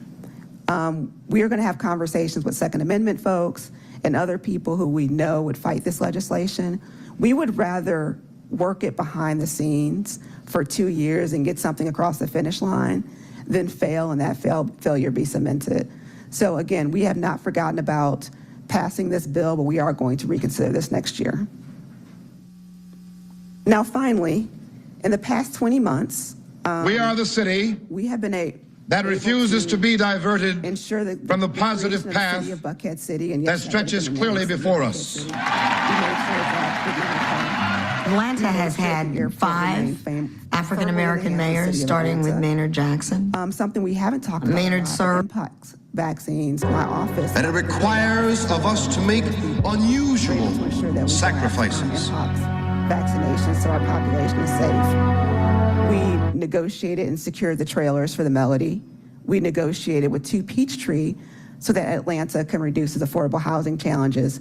Please understand the state of Georgia received less money from the city of Atlanta than it could have from a viable second party who was trying to purchase this building, but they gave it to us because they saw our vision. And finally, which is one of my biggest, happiest things, is getting the largest U.S. Department of Transportation grant since the Eisenhower administration for the Stitch. It's $157 million. We've gotten a lot of calls from other cities. We're like, how'd y'all do that? And we're not telling. But with all of that, I am saying goodbye to y'all. This is the last time, the last presentation that I'm going to give to you all as a City of Atlanta Mayor's Office employee. This has been honestly the honor of my life. I joke that I've spent a lot of time helping companies get richer, and this is the time that I've been able to touch people's lives, and I really appreciate y'all for being patient with me. Oh, and before I stop, before Councilman Overstreet, I'm going to work on Campbellton until I leave this earth. So don't worry about that. Thank you. Don't clap. All right, thank you, and I don't have my screen up. Who's Ms. Bakhtiari, then Ms. Overstreet. You think you're leaving, but we all know where you live, and I live in Councilman Winston's district.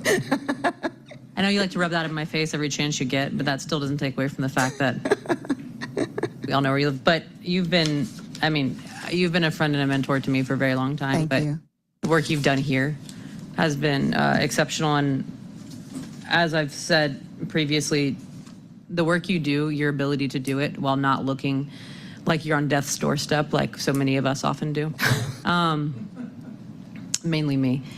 And the fact that you're able to do the things you do without ego, the work you did with when our city was under threat of being divided, the work that you've done on a number of other issues that people will never even know that you touched, but you were a guiding hand in, is something that should always be noted. I joke that you'll never leave because many of us are gonna have to still depend on you for your guidance because, like I've said, and I will say over and over again, you are one of the best, if not the best lobbyist in the metro area, one of the top lobbyists in the state. Well, thank you. I'm done giving you accolades. I'll ask my questions now. One, I wanted to take note of the homelessness bill because that is such a big deal. I mean, that's something we've worked on for quite some time, and this is a massive shift. And I also wanted to note for folks that the reason this didn't pass was not because we didn't have the support. It's because the agency we were working with to carry the ID pulled out at the last minute. So there is tremendous hope that this will be taken up again next year, and with the right agency, this will pass. And that would be a game changer for ending homelessness in the city, in the state, because it means that we don't have to depend on birth certificates anymore to get IDs, which can take anywhere from a number of months to over a year. And is the largest obstacle to procuring housing for people. So I'm very excited to continue working on that with you. The sanctuary policies piece, I have a question on, and Ms. Robinson may need to weigh in on this because I am curious. In the past, we've been able to do things like divest from certain individuals who are doing certain things. We're able to set priorities for APD. Is there anything, and if this is not something we need to talk now, but talk more offline, but would it be putting people in a rough position to ask, is this different from in the past? Are we able to direct officers to try to not cooperate with ICE or to make it the lowest possible priority? Or is that not something that's capable, like that we are not capable of doing with this bill? Yeah, I'll defer. So I would ask that we be given an opportunity to provide more of an in-depth analysis concerning this particular bill. But I can say this, having experienced more and less pressure from the federal government concerning cooperation of local governments with ICE. There is a particular opt-in program that the federal government allows local governments to do, which would then allow them to essentially act as deputized ICE officers. Certain jurisdictions in the state of Georgia have done so, but the city of Atlanta has not. And so Atlanta Police Department officers are not in a position that they are required pursuant to the opt-in of this federal program to act as ICE officers. Though again, in regards to this particular bill, we'd be happy to do an analysis and get you a more in-depth answer. Thank you. That would be deeply appreciated. Obviously, don't want to do any type of legislation without a lot of checks and balances from legal and input. But just for those listening and for those in the room, to humanize this issue, a lot of people have said some troubling things to me about this bill over the last few weeks and months in this broad term of the word illegal and illegals. As somebody who is first generation in this country, and as somebody who has family, the majority of my family here on green cards, and who has done refugee resettlement and immigration resettlement since I was a kid, that term is so deeply prejudicial. And I hope that we all take a moment to understand that this is not just about bad illegals, which again is a very prejudicial term. My family has a history of being targeted with legislation like this. I have had loved ones on pathways to citizenship that were deported because of legislation like this. I've had loved ones that were held in detention centers where women are being forcibly sterilized because of legislation like this. So I take it this as the largest city in the Southeast with such a diverse population. This is something I will be following up with you on. So thank you. And as I said prior, I mean, they're going to have, I'm sure, another number of other questions, but I really wanted to touch on those two bills because of their importance. And like I said, always grateful for your work. You've certainly made me a better representative in person, and looking forward to continuing working with you even after you think you've left us. Thank you. Thank you. Ms. Overstreet. Yeah, so I touched my button before you mentioned Campbellton Road. You know, so, I knew it. But honestly, it was Jedi mind trick. I knew you were going to say it. That's right. You knew I was. Because you had me at Campbellton Road, honestly. I knew that we had the right person in place that truly understood the whole scope of the entire city and where our opportunities lie. When you had so many in-depth conversations about Campbellton Road, and not just with me, but with the powers that be. Like, you would call from DC and say, I am here talking about Campbellton Road. And it has worked. Like, it really has worked. It's really kept it top of mind for so many entities. I hope and pray that the person that comes in to be our liaison understands the true meaning of being an Atlantan and know what this city truly needs, like you do. Thank you. Do you have, who is that? You can just whisper it, you know.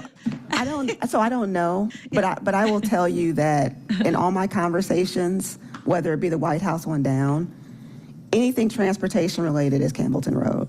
And I like to be singular in that focus, because if you tell them 15 different things and it becomes nothing, if you tell them one thing, it becomes something. We had to take the focus away from areas that had more advocacy. Yeah. For us to be the advocate, right? So that's part of the role of government, is that you become the advocate for those who don't have the wherewithal to hire lobbyists and go down to DC. So I will always say it. I have always said it. And even when Campbellton Road is fully funded, it's going to need a curb cut or tree or something. We're going That's right. keep the funding going. That's right. That's exactly right. It's always going to need all of that. And with you and me, constantly making sure everyone understands what that opportunity looks like. I think Atlanta will be whole when we get that right. I really do. And I truly thought the whole time that you were on that page. And because we want everything for all sides, to be honest. We just want to make sure, and that's been evident in your work as well. So I'm going to miss you being our liaison for sure. And, you know, job well done. You never leave us, just like Bakhtiari just said, like, we know where you are. And That doesn't sound creepy. No, it doesn't sound creepy at all. no, it doesn't. No, we know where you are. I'm sure I'll be leaning on you for something. And vice versa. Yeah, and I'm here for you. Like, that's exactly right.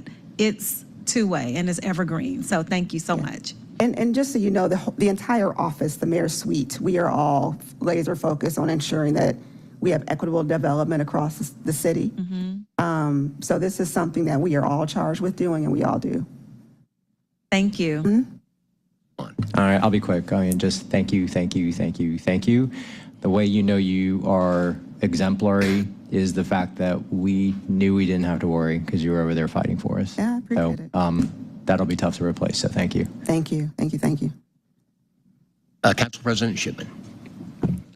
Yeah, let me just briefly add my thanks. Coming through the election of 2021, there were two things that were really important that people said. One was that the city had better relationships with the state, and one was that city council had better relationships with the mayor's office. And my office had in the past, before I got here, had a separate lobbyist so that the city was speaking with two voices.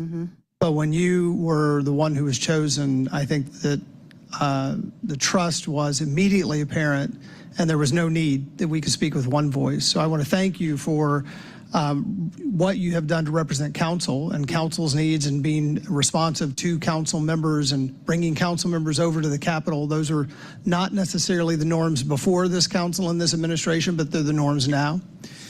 The other is that you've worked in a bipartisan fashion to make sure that we do have good relationships between the city and the state. And that is something that is not always easy. And that often means that you have to, as others have said, take a humble stance in order to maintain good long-term relationships, but you have. And so I think that the mayor gets a lot of credit for setting the tone for better relationships with the state, but also who is on the front line every day is the one who carries that tone out, and you've been doing that. And so I want to thank you for that. And on a final quick personal note, you also have been instrumental in the HOPWA program being better run, funds being put out into the community and spent. I know it is a personal passion of yours, and I know that just behind Campbellton, HOPWA will likely remain also a focus, but I want to thank you for all the work that you've put into that, and you will be missed. Thank you, thank you, thank you. All right, Mr. Amos. Yes, sir. Thank you, Mr. Chairman. Thank you. You know, we have literally had conversations from everything from College Park, Georgia to College Park, Maryland, from National League of Cities to the Atlanta School Board and everything in between. And every time you always had three answers. Either you told me what I want to hear, you told me what I didn't want to hear, or you told me you'll get the answer for me. And it led to one of the other two. My only fear is when those across the street see you not on that wall next year, they're going to think Atlanta is vulnerable. So don't go too far. Don't get too comfortable, because we may have to bring you back. But thank you for everything you have done, not only for my office, but my constituents and the city of Atlanta. Thank you. Because unless we tell the story, people don't know what this city would have looked like if you wasn't across the street fighting for us every day. So thank you. Well, thank you, thank you. I mean, look, I've gotten a lot of credit. I really do appreciate it, but I could not be effective. My team could not be effective if everyone wasn't doing their jobs, right? So if you know, the police department didn't show up, or potholes weren't filled, or everything that you all do every day, constituent service, there's nothing that we could do across the street that would mitigate if people felt that the city was not working. So the thanks to me is really a thanks to you all. So I appreciate you all so much. Ms. Bakhtiari. Well, as we were sitting here, something just popped up on my phone, and apparently the governor just signed a bill outlawing property squatting in Georgia. Yep. So if there is also a way that we could just have either from you or from Ms. Robinson, just have an understanding of what that means. Because I got very excited about HB 404, and it's a good thing, but then Ms. Robinson quickly leveled my confidence and was like, this doesn't mean that you get to do X, Y, and Z with kicking people out, the negligent property owners off their properties. But just so that we have a better understanding, because those are two, in my opinion, pretty monumental pieces of legislation. So anything y'all can do to help us understand that better would be great. We can chat at length later about the squatting bill. It's pretty intensive, but what we worked on was to ensure it was twofold, that it was not just punitive, but that it also, there are a lot of people who are in squatting situations unknowingly. They sign a lease, they get keys, and the person who misrepresents that they own this property do not. So we had to make sure that everyone would remain understood that both instances happen and they're not one-offs. So hopefully this bill is a nice marriage between the two. You know, being punitive against those people who are doing something illegal, but not so much against people who just got caught up in something they weren't aware of. Understood. Thank you. And again, thank you for everything. Thank you.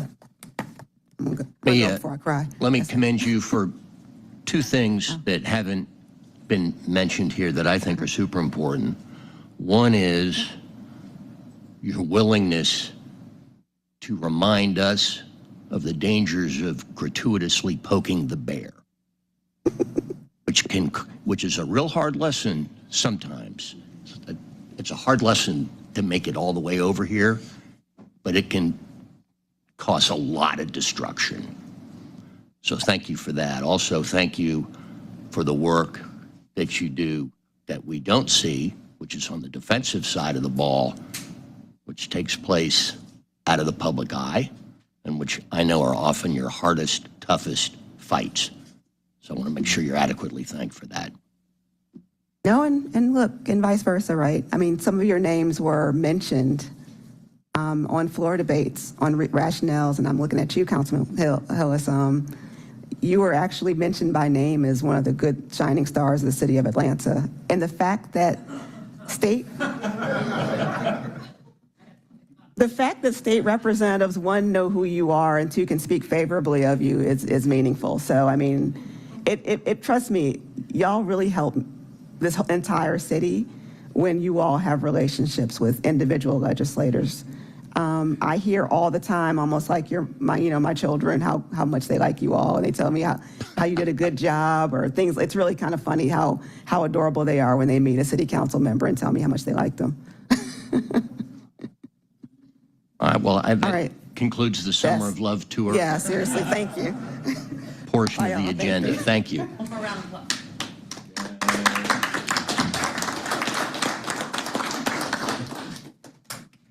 And that concludes today's agenda. All right. Communication G1, 24C5055, a communication from the mayor appointing Mr. Chris Davis to serve as Commissioner of DEEM for the City of Atlanta.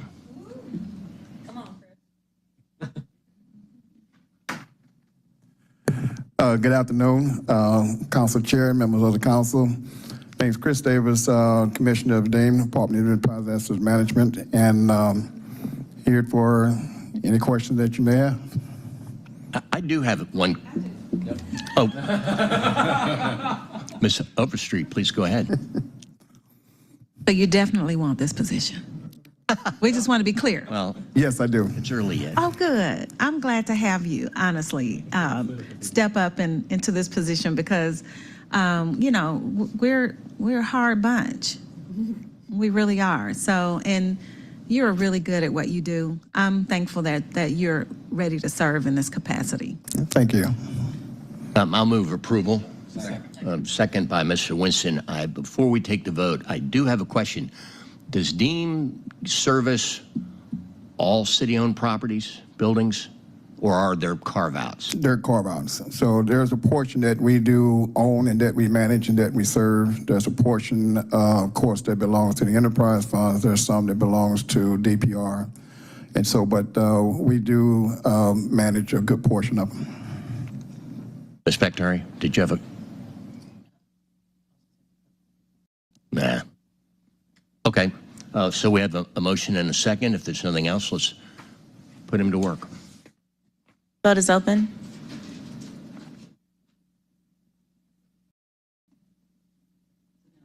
Vote is closed. The ayes have it. So ordered. Thank you. Thank you and good luck. Very happy to have you on board. Please don't. That takes us, well, it's a big job. That's why I said that. So consent agenda.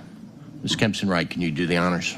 Yes. Item number 3, 24-01190 is an ordinance by Finance Executive Committee authorizing the mayor or his designee to execute financial advisor services agreement H with CSG Advisors Incorporated on behalf of the Department of Finance, retroactively effective from March 15, 2024 for a term of 3 years with 2 one-year renewal options to ratify services rendered in connection with the agreement beginning March 15, 2024.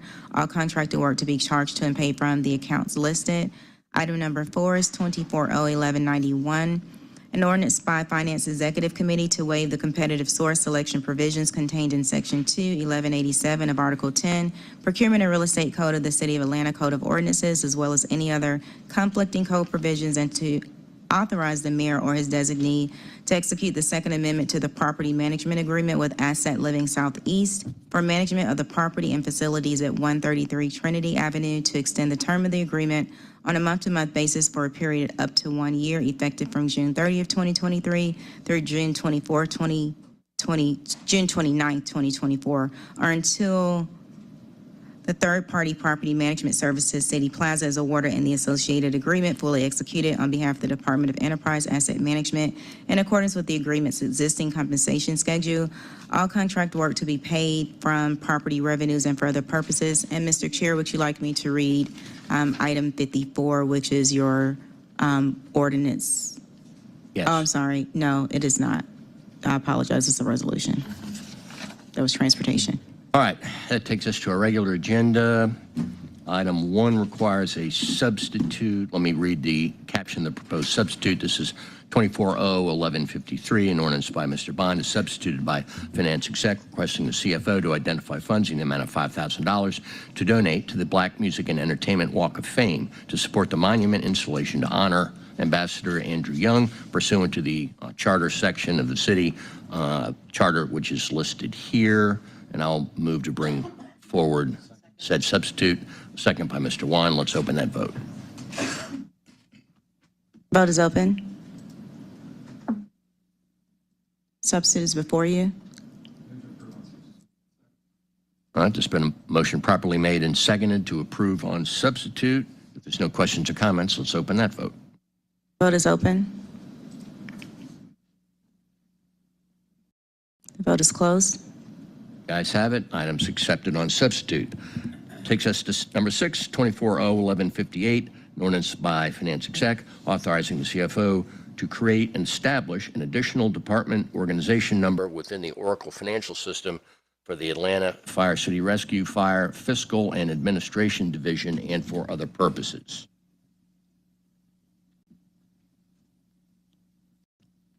Why is this needed, or I should say, why wasn't there one before now? Good afternoon, Tina Wilson, Deputy CFO. The fire department has requested to set up a separate org for the EMS fire station in order to isolate expenses associated with that particular EMS station. It's a new fire station or new station. This is allowing the account string to be set up in Oracle in order to establish that. Motion to approve by Juan, second by Hillis. If there's nothing else, let's open that vote. The vote is open.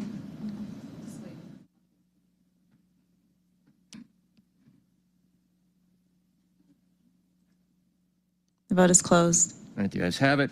24-01159 is an ordinance by Finance Exec authorizing the CFO to amend the FY 2024 general fund budget in the amount of $4,638,586.15 to anticipate and appropriate funds for the reimbursement of election costs for the 2023 Atlanta Board of Education general election for APS board seats 1, 3, 5, 7, and 9, and for other purposes. Motion to approve by Juan, which I will second. If there's no questions or comments, let's open that vote. The vote is open.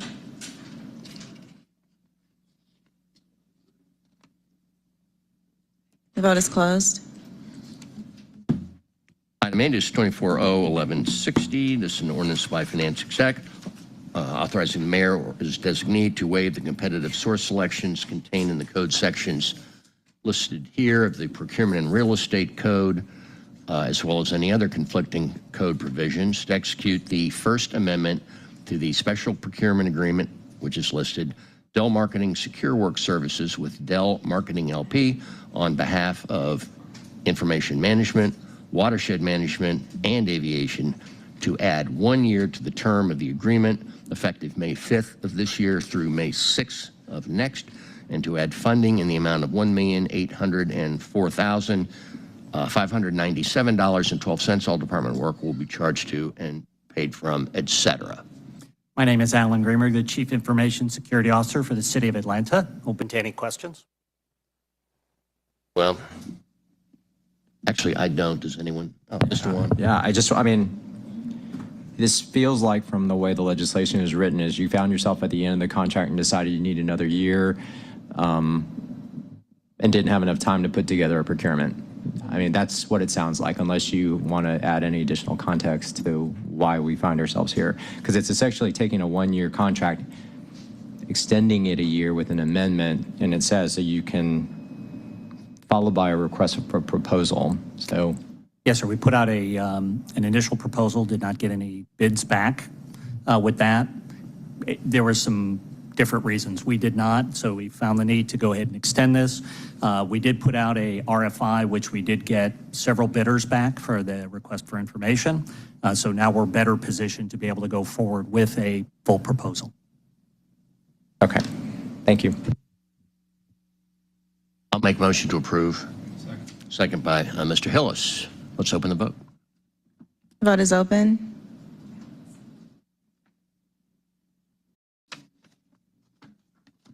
Will everyone please vote? The vote is closed. The ayes have it. 24-0-1161 is an ordinance by Finance Exec authorizing the mayor on behalf of the city to convey approximately 553 square feet of city-owned land to grant a temporary easement consisting of approximately 500 square feet of land over a portion of city-owned property located at the intersection of Hank Aaron Drive and Haygood Avenue to the Metropolitan Atlanta Rapid Transit Authority for the Summerhill Capitol Avenue Bus Rapid Transit Project, waiving any conflicting provisions of the listed articles here and for other purposes. Good afternoon. Cheryl Glenn Snooks, Department of Enterprise Assets Management, Real Estate Director. The purpose of this legislation is to authorize the mayor to convey 533 square feet of fee simple and 500 square feet of permanent easement for construction, maintenance, and improvements for the BTR Summerhill Capital Project. Approved by Winston, second by Juan. Let's open the vote. Vote is open.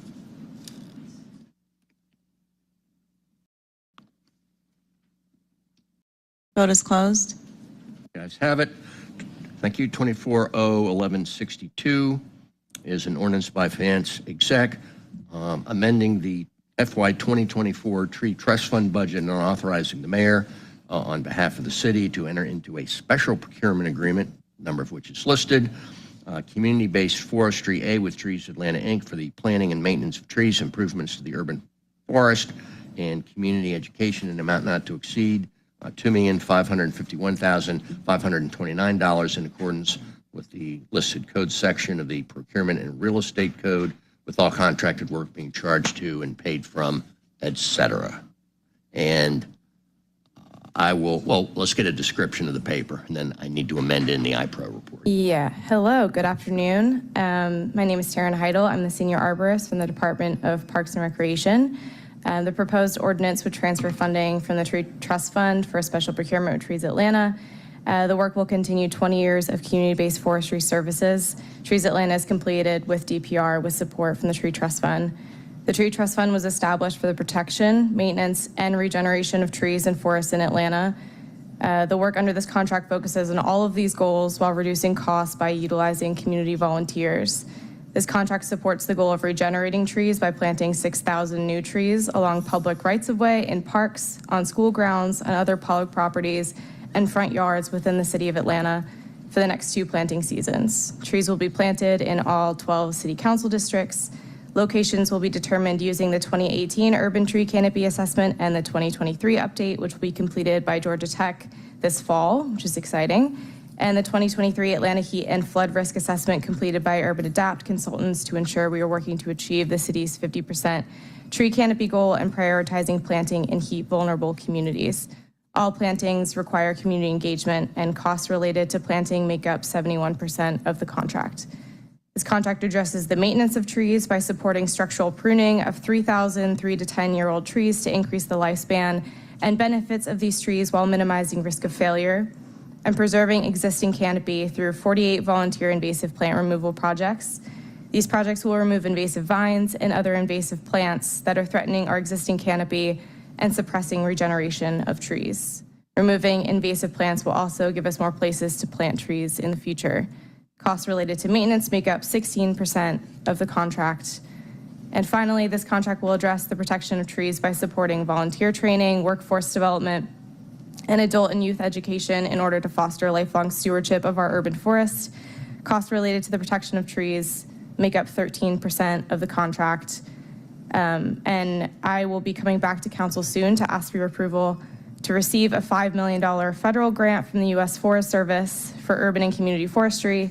This grant will allow the Department of Parks and Recreation and the Department of City Planning to complete much needed urban forest assessments and projects that are focused on improving maintenance of our public trees and forests, and it will culminate in the city's first comprehensive urban forest master plan. And I'm happy to answer any questions. I also have some of those numbers that you asked for. Okay, well, let's get to the questions first, Mr. Ellis. Thank you, Mr. Chair. Thank you for the presentation on this. You detailed some of them. The initial question is, you said 16% is for maintenance, and you said 13%. What was the 13% for? So the 13% is for volunteer training. So that's how a lot of our services are completed with this contract. So you need to train volunteers how to prune trees properly, how to maintain trees properly, how to plant trees properly, and invasive removal as well. Workforce development, which pays for 16 high school employees, and they gain experience in green-collar jobs, and also introduce them to the urban forestry industry, which we're severely lacking a pipeline, so we're excited about that. And then as well, youth education, so that includes 400 APS school visits and field trips, and some adult education as well. Gotcha. So the 16 and 13 is 29, so what are the other percentages? Is that fully just planting new trees? 71% is for planting new trees. And as far as the invasive removal, is Trees Atlanta just doing invasive removal like where they have or will be planting new trees, or if there's an invasive issue somewhere, will they go out and handle that? Yeah, I have a running list right now of all the requests that I've gotten from communities of where we need to focus on in parks. And so we'll be tackling those first and looking at the most kind of egregious examples of climbing vines that are threatening existing canopy, and also making room for more plantings with invasive shrub removal. And that would fall under maintenance? Mm-hmm. Correct. But also leads to the regeneration of trees. Thank you very much.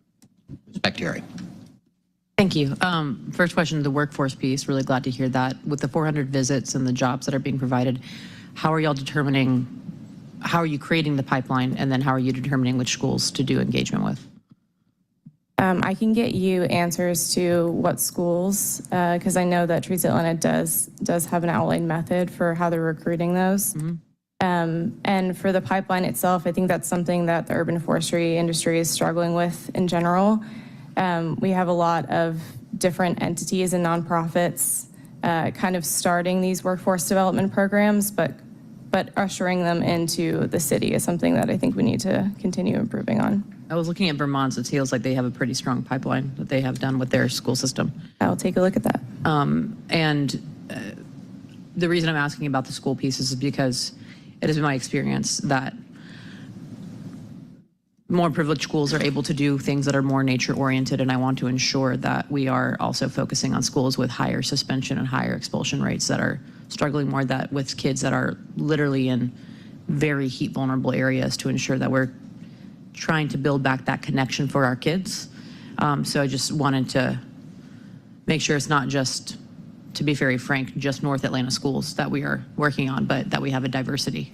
It definitely isn't, but if you want the specifics, I can get you those. Last year, I think they hired 65 students, so this contract pays for just a portion of their program. If you wouldn't mind getting us a school, I would love to know more. And then the other piece was, I'm obviously very familiar with the extraordinary work you've done before you came to the city, so I feel very confident with you in this role to help with the execution of this. But I'm also I want to ask about the trees being planted, because one of the concerns has always been that it's also been more about numbers than substance in the past. And right-of-way trees are great. I don't need to see any more crepe myrtles. So I want to ensure that, that there's actual canopy going in, and not just us replanting the same areas as trees inevitably die over and over again because they do not have the root space to grow. So I just want to make sure that what's actually going in are trees that are going to begin making up what is now a very old canopy, and begin with that to fill in that growth. Yeah, so since starting, I've been pretty intense about kind of revising the list of trees that they should be planting and focusing on planting. They are planting at least 75% native trees to the Georgia Piedmont itself, and I'd like to see that increased. We are focusing a lot of plantings on parks, schoolyards, et cetera, so that we're creating more shade. But we do have a lot of street trees that are going to be put in as well. The only time I allow crepe myrtles is when there is a tree well or a very, very small strip, and it's the only thing that will survive. That's understandable. Yes. And those instances, totally get it. And I believe we are fixing whatever permitting issues we're having with concrete cutting for our tree process. Yes, we're working with city planning and Atlanta DOT on that, and streamlining those for the downtown plantings. Yep. Great. And the last question was just, I know that you've mentioned this with the heat vulnerability and also the stormwater vulnerability piece, and because when we worked with Climate Lab, the heat vulnerability assessment was also a stormwater assessment as well, and just ensuring that the plantings, that we are prioritizing the areas where we have the most heat-related deaths, and areas where we might be experiencing more flooding.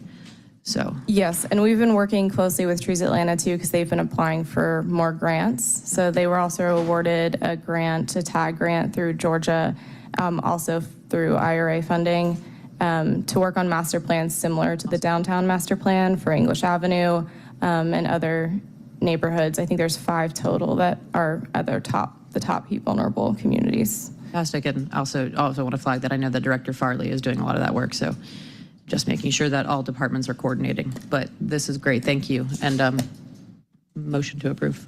We have to amend it. Oh, motion to amend. All right, there's been a motion to amend in the iPro report, which has been made and properly seconded.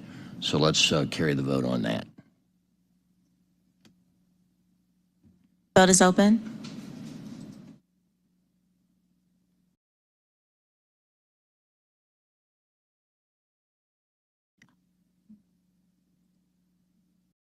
All right, the paper's been amended. If it's all right, I'd like to ask a few questions. I believe you had some additional information. Yeah, well, I gave percentages, but during the briefing, you mentioned you wanted numbers. So I've got any number you want. So let me know what you want to hear. Well, so to people who weren't on that call, my question was, and I've renewed my occasional crabbiness about us not planting the maximum number of trees we can plant. we express as the shared view that we should all be concerned about our tree canopy. It is my philosophy that it is then weird that we siphon off money for reasons, for things other than tree planting. And I left my tote sheet at home, but over the years, I've actually kept track of it. And I mean, it's hundreds and hundreds of trees that we've chosen not to plant. And that bothers me. And it continues to bother me. My hope is that someday, and in past years, there was a little bit, it wasn't just completely me, there were some other environmental organizations who are kind of starting to catch on to this practice. So, tell you what, if you could email me your numbers, I'm going to support this, but I'm going to continue to ask questions, and I've got one more. I mean, Trees Atlanta is certainly experienced. They've kind of got the market cornered and have had a monopoly on this almost for a really long time. Why is this a special procurement? I mean, I'm sure there's other companies out there that plant trees. Is it a capacity issue? So a couple of things. So there's a similar relationship with municipalities and nonprofits that plant trees all over the country. So there's usually only one. And it's a special procurement because they provide the tree planting service, but also the community engagement aspect. One of the number one complaints we get from tree plantings is that there isn't community engagement, there isn't community buy-in. And so continuing this allows us to plant in a thoughtful way. But second, we see higher quality from this contract. So they have 95% survivability rates. It's not nearly as high for other contractors. I've dealt with other contractors. Even if their bid is good, their design throughout the contract has not been. The maintenance has not really been carried through. So you're seeing a lot of trees that even if they survive after 2 years, they don't look good. Is there an overall master tree planting plan or something in the CDP or that you work off of, or is it just kind of ad hoc from year to year? There isn't, which is why with this grant, we're really excited to develop an urban forest master plan that's going to take into account and hopefully kind of build a bank of planting locations up so that we can help not only us, but other departments that are looking for spots for planting as well. I would think that would be well needed and, should be prominently enshrined in the CDP or somewhere equally prominent. Agreed. So if you could, you just shoot me whatever you have, just so I can kind of add that to my file on this. Mr. Hillis. Yeah, I'm not going to make it a part of the motion, but if I could get, or if we could get a balance sheet over the past at least 2 to 3 years of incomes and expenses from the tree trust fund. Yes. That would be appreciated. And what the current balance is with this coming out. Thank you. And one last thing is also, Taryn, I know that I believe Washington and I think Carver's, I think they're getting ready. I think a couple schools are to have an urban ag program that can be folded into some of this. I know Washington already has one. So there are a couple others, I believe, that are bringing them on as well. Great, I'll look into that. Thank you. All right, there's been a motion properly made and seconded to adopt this as amended. If there's nothing else, let's open that vote.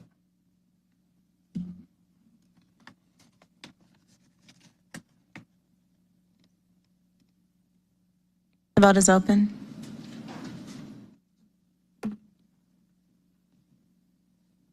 Vote is closed. All right, item's been adopted as amended. 24-0-1169 is an ordinance by Mr. Bond authorizing a donation in the amount not to exceed $500 to Friendship Baptist Church from the Post 1 at-large carry-forward account pursuant to the section of the charter which is listed here. I'll make a motion to approve.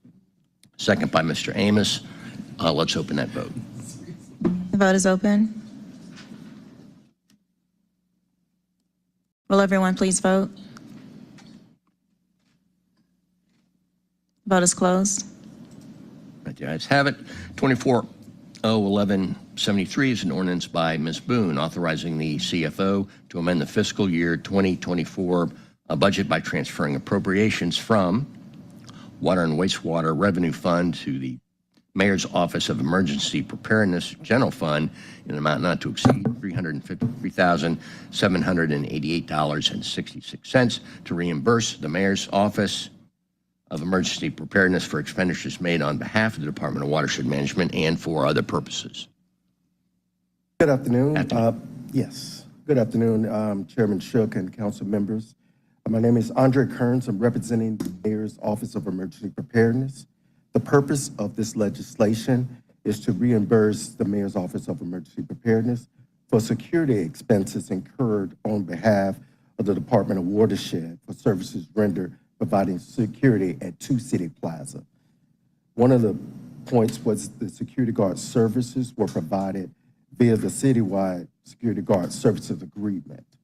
And second, the Department of Watershed has recently joined the agreement and is compensating the vendor directly. Questions, comments? Motion to approve by Juan, second by Bakhtiari.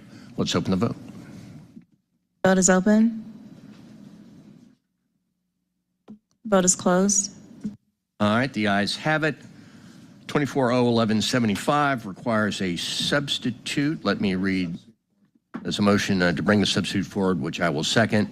Let me read that caption. This is an ordinance by Boone, Amos, Lewis, Winston, Bakhtiari, and Westmoreland, is substituted by Finance Exec, authorizing a payment in an amount not to exceed $30,000 from various accounts to the City of Atlanta Office of Cultural Affairs to pay for expenses relating to the 2024 Neighborhood Jazz Festival events and for other purposes. So let's carry the vote on the substitute, on bringing it forward.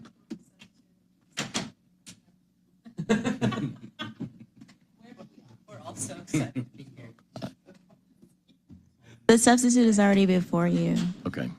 Questions, comments? Motion to approve on substitute by Bakhtiari, second by Hillis. Let's open the vote. Vote is open. The vote is closed. Thank you. 24-0-1179 is an ordinance by Mr. Winston authorizing the CFO to add funding to supplement a joint task order fund in the amount not to exceed $19 million in order to provide managing general contractor services for moving Atlanta forward and various other projects at Parks and Rec locations on behalf of Parks and Rec on a task order basis, all contracted work being charged to and paid from, et cetera. Mr. Voss, how are you? Good afternoon, Mr. Chair, members of council. As stated, this ordinance adds additional funding to the Joint Task Order Fund. It's under a contract known as a Managing General Contract Services contract. Most of these projects, or a large portion of these projects, are MAF-funded projects. Whenever we kind of get to that point where we've used the money that's in the joint fund, we have to come back and ask for additional funds to be added. And some of the projects in this batch include projects at Lang Carson, Blue Heron, Mosley Park, the Grant Park Recreation Center, which I talked to Councilman Winston about this weekend, Cohen Roof, as well as other various trail and green space projects, including the 2 new properties that we purchased through the Tree Trust Fund at Southwest and Utoy. I'm happy to answer any questions. Questions or comments from Ms. Voss? Motion to approve by Winston, second by Bakhtiari. Mr. Juan has a question. I do have a question. So this is for design work, or is it for actual implementation work? It's actually implementation in most cases. In some cases, most of our projects in DPR are going to be all about the actual work. Sometimes there's a design or civil engineering element to it, but for the most part, it's construction. And am I reading this correctly, that this is actually a multi-year? This is a perpetual funding? I'm seeing section 3. It says all contract will be charged to and paid from the following accounts on an annual basis. So the contract itself, I think, is a 3-year contract. I believe that contract will expire at the end of this year. and then it has renewals. This funds the task order fund for the payment. So this moves the money over into the fund. The work, though, was done on as a different piece of legislation in terms of... It's already been authorized, right, and it's done on a task order basis. That's correct. But especially at best, the easiest way to describe it would be with the MAF funding. So when the contract was in place, it has a fund, but the MAF funds weren't actually even there at the time. But now as they are, as projects are able to be undertaken, we have to move the funds to the contract to utilize them. I'm just trying to understand why that phrase is in there, paid from the following on an annual basis versus... We could ask additional questions, but generally we have done that because we're not sure if all projects are completed. There might be residual amounts or retainage that are left, and so just to make sure that those funds that we might have previously approved in a prior piece of legislation can still be used to complete whatever project we started. Ms. Robinson, is that consistent with your understanding of this as well? I don't know if you see it. It's in section 3. I'm getting in the weeds a little bit, but... No, it's no problem. I mean, if I could have a second to take in what the Deputy Commissioner stated and provide a response. I'll hold. All right, Ms. Collier Overstreet. Yes, so I'm also reading that same thing. In addition, I would like to see a deeper cut down of what amount goes to what. 19 million is a big, hefty number. Right. And it says here, Joint Task Force, an amount not to exceed $500,000 annually to supplement additional projects to be utilized under the contracts.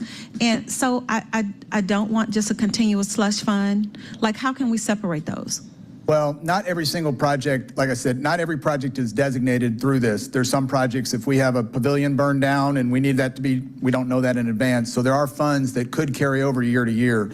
And then there's other projects, as I mentioned to Councilmember Juan, that we just haven't finished within that fiscal year. We have put that, generally that wording, and Amber may recommend we don't use that wording, but we want to make sure that after the end of the fiscal year, which in this case will come up in 2 months, that those funds can still be allocated to those projects. So if we're stipulating that the funds are allocated to the projects, I don't see why an annual commitment would be necessary. For the ones that are clearly designated that we know those projects, you're absolutely right. For projects that we have not, you know, if it's as in the case of the pavilion burning down, there are funds that we can use in this contract for that. We just don't know, and we just want to make sure that there are funds available when you need them. So that sounds fantastic. So, I mean, just in general, because that sounds ideal is what I'm saying. However, I don't know how prudent that would be on our parts. I don't mind you coming back before us if you come to a place where we need something next year or the year after that. I would prefer to do it that way. And the reason being is because when implementing from start to finish the West Cascade Park, we ran into a whole lot of unknowns and unforeseens. And we certainly didn't have an annual slush fund available just in case something we put in just isn't right. So I don't know if that is customary, or, I mean, well, I don't know. I know what you're saying. These funds are departmental funds, and we cannot use those funds in any way unless they're attached to a contract. The managing general contract is a great contract for us because it allows us to do a whole lot of things in a lot of different areas because it's a general contractor. So you can hire, so in that case, what you're mentioning, if we didn't have funds available from accounts that weren't allocated to the council on that specific But that's item. what the contingencies are for. Well, I'm just saying that we don't know all contingencies. The ones that we can, absolutely, but we don't know in every case what that contingency is going to be. We never know what a contingency is, We never though. do, right. So, I mean, I don't know. I can say this has been consistent. I think we came back in 22 don't quote me on this, but for about the same amount for about 17 million. This is 23. It's about a year or so, a little less, but this is a traditional way we have moved projects. But if there's a different way to do it, I don't think we have a problem with that. Just we'll get some clarity on what suits council. Yeah. I mean, I don't know. This always comes back to me. So that means if in the future, if I have a project and for whatever reason, there needs to be a annual maintenance built in, I just want to know if that's what we're doing right now. I just want to know, because what if you have... If you're asked to come back after a project is completed and you want annual maintenance, Yeah. you would have the ability, if the funds are here, if they're still available, to do that. Okay. Yeah. All right. Well, okay, I'll listen to law.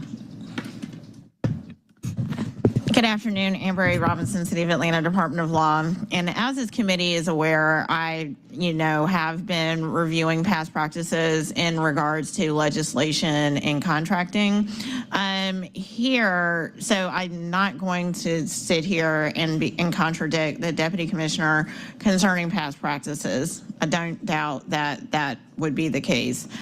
Here, I think the part that this is not quite consistent with what I believe the code guides us to do, which would be to, one, if there's a need to amend a contract to add additional funding to provide for additional services, a separate analysis should be done to make a determination as to whether or not that's consistent with what was originally approved or whether or not any other sort of authorization needs to be done. What this would do is allow various contracts to have funding added to them on, as it states, an annual basis with no end.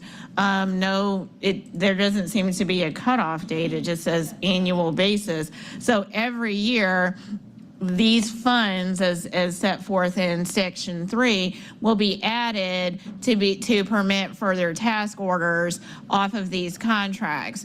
But the council would not have an opportunity to determine whether or not further authorization would be needed in the future for the use of those additional funds. That's the way this reads. Again, I can't say that this would be something that isn't something that was done in the past, though a strict reading of the code would discourage this sort of activity. Got it. And that's how it reads. It is. That's how it reads. I think that 19 million is a nice hefty fund, and I would like to leave it with that, if that's possible. That we can strike the annual supplement for whatever may come up. Right, understood. Yeah, we can leave it with that. And I'm certainly open for you coming back later if there's something else we need to talk about. No, we'd be open to that. As I said, in some of these cases, and in this contract might be a little bit different, it's kind of, I can think of it like an HVAC contract that the city might use, where annually you're expected to use a certain amount of money to repair your AC, and we don't come back every year usually and say, oh, the AC is broken again, we want it. We don't do that. Normally we don't. But I'm totally fine with that. For this kind of contract, it's all task order based, so it doesn't do us any harm. We just wanted to make sure we have enough ability in there to make changes as we need to. And there really are built-in contingencies there. And if something arises that, is taller than these numbers, then I'm open to look at it. So I'd like to move to strike that whereas with annual supplement to additional projects, and just stick with the original amount. So I think I have to make a motion to reconsider? No, it's still before. we're still deliberating. All right. So let's get back to Mr. Wands, because he initiated this line. So I think I agree with, I'll support the amendment to do that, both the whereas as well as the section 3, the ordained, that on the annual basis, we strike that as well, just to be consistent in the actual action part of it. Here's something that just occurred to me as well, and I'm looking at the funding sources, and I'm seeing social bonds all through this. Yet you told at the beginning that these are going to go fund Moving Atlanta Forward projects. Are we commingling funds now? Is that okay? In a task order, normally that's fine. We also have tree trust funds in here for the nature preserve. It goes to fund a task order. We're not actually funding any particular project by this ordinance. It funds the task order fund. But by virtue of funding the contractor that's doing the work, you're funding the project. You have the ability to draw those funds from that task order, that fund. Right. So if the source of the funds in the pool and the bucket are social bonds, and yet you're applying social bond funding to a Moving Atlanta Forward project, isn't that problematic as well? No, you're drawing those funds. They go through a full charter. This just allows you the access to those funds through this contract. Okay, I appreciate yours, but I need a law or finance piece on this because there are bond requirements that I don't want to violate either, especially if this is starting to get a little messier. Just a question. I think it might be clarifying. Doug, is it correct that once the task orders are funded with the various accounts that would be approved here, nothing could be paid but for the legal restrictions concerning bond funding or tree trust funds or whatever? So this is not like populating the accounts, but then they can only be drawn down in accordance with the law. Is that correct? That's absolutely correct. So to answer my question, so this is not authorizing payment of funds in violation of the law. This isn't authorizing the payment of the funds specifically for a particular thing. And it's making funds available to be drawn down as needed throughout the time period listed. And administratively, as this is set up, it will require the administrative officials to confirm that whatever account they're drawing it down from is in accordance with whatever the legal restrictions are concerning that funding. So if it's tree trust fund, it can only be used for things authorized by a tree trust fund. But this is just like loading up the accounts with the money, and then later they're drawn down, and the check on that is only administrative. Right, so who's watching that then? I agree with you. I mean, for us to say, oh, we want to take from this source, and put it in your bucket so you can go spend, I get it. That's what this paper does. But on the back end, who's making sure that we're not violating bond covenants by incorrectly or accidentally spending the wrong money on a specific project?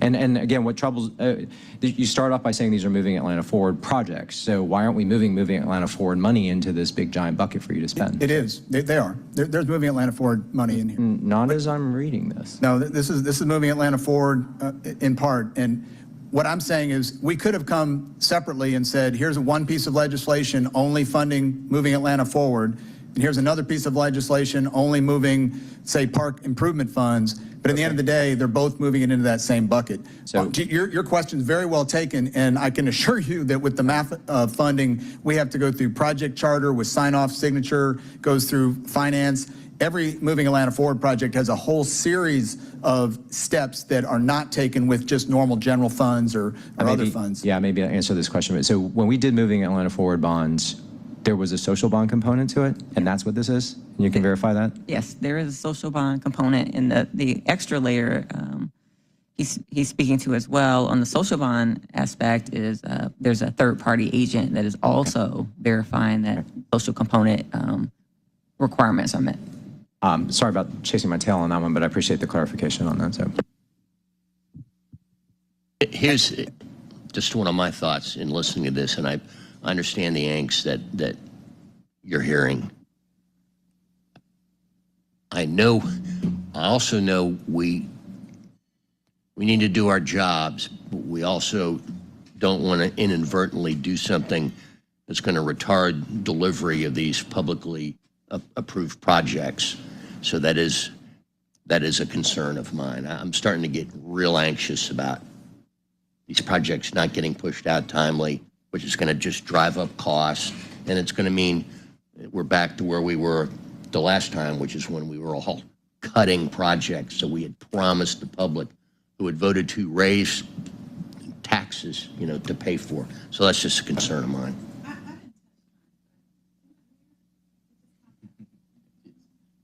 Would you like to speak?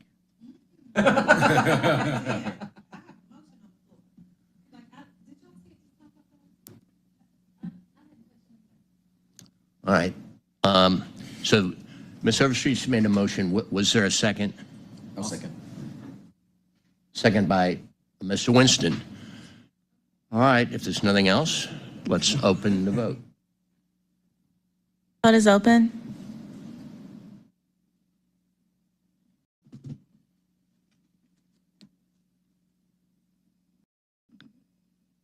Will everyone please vote?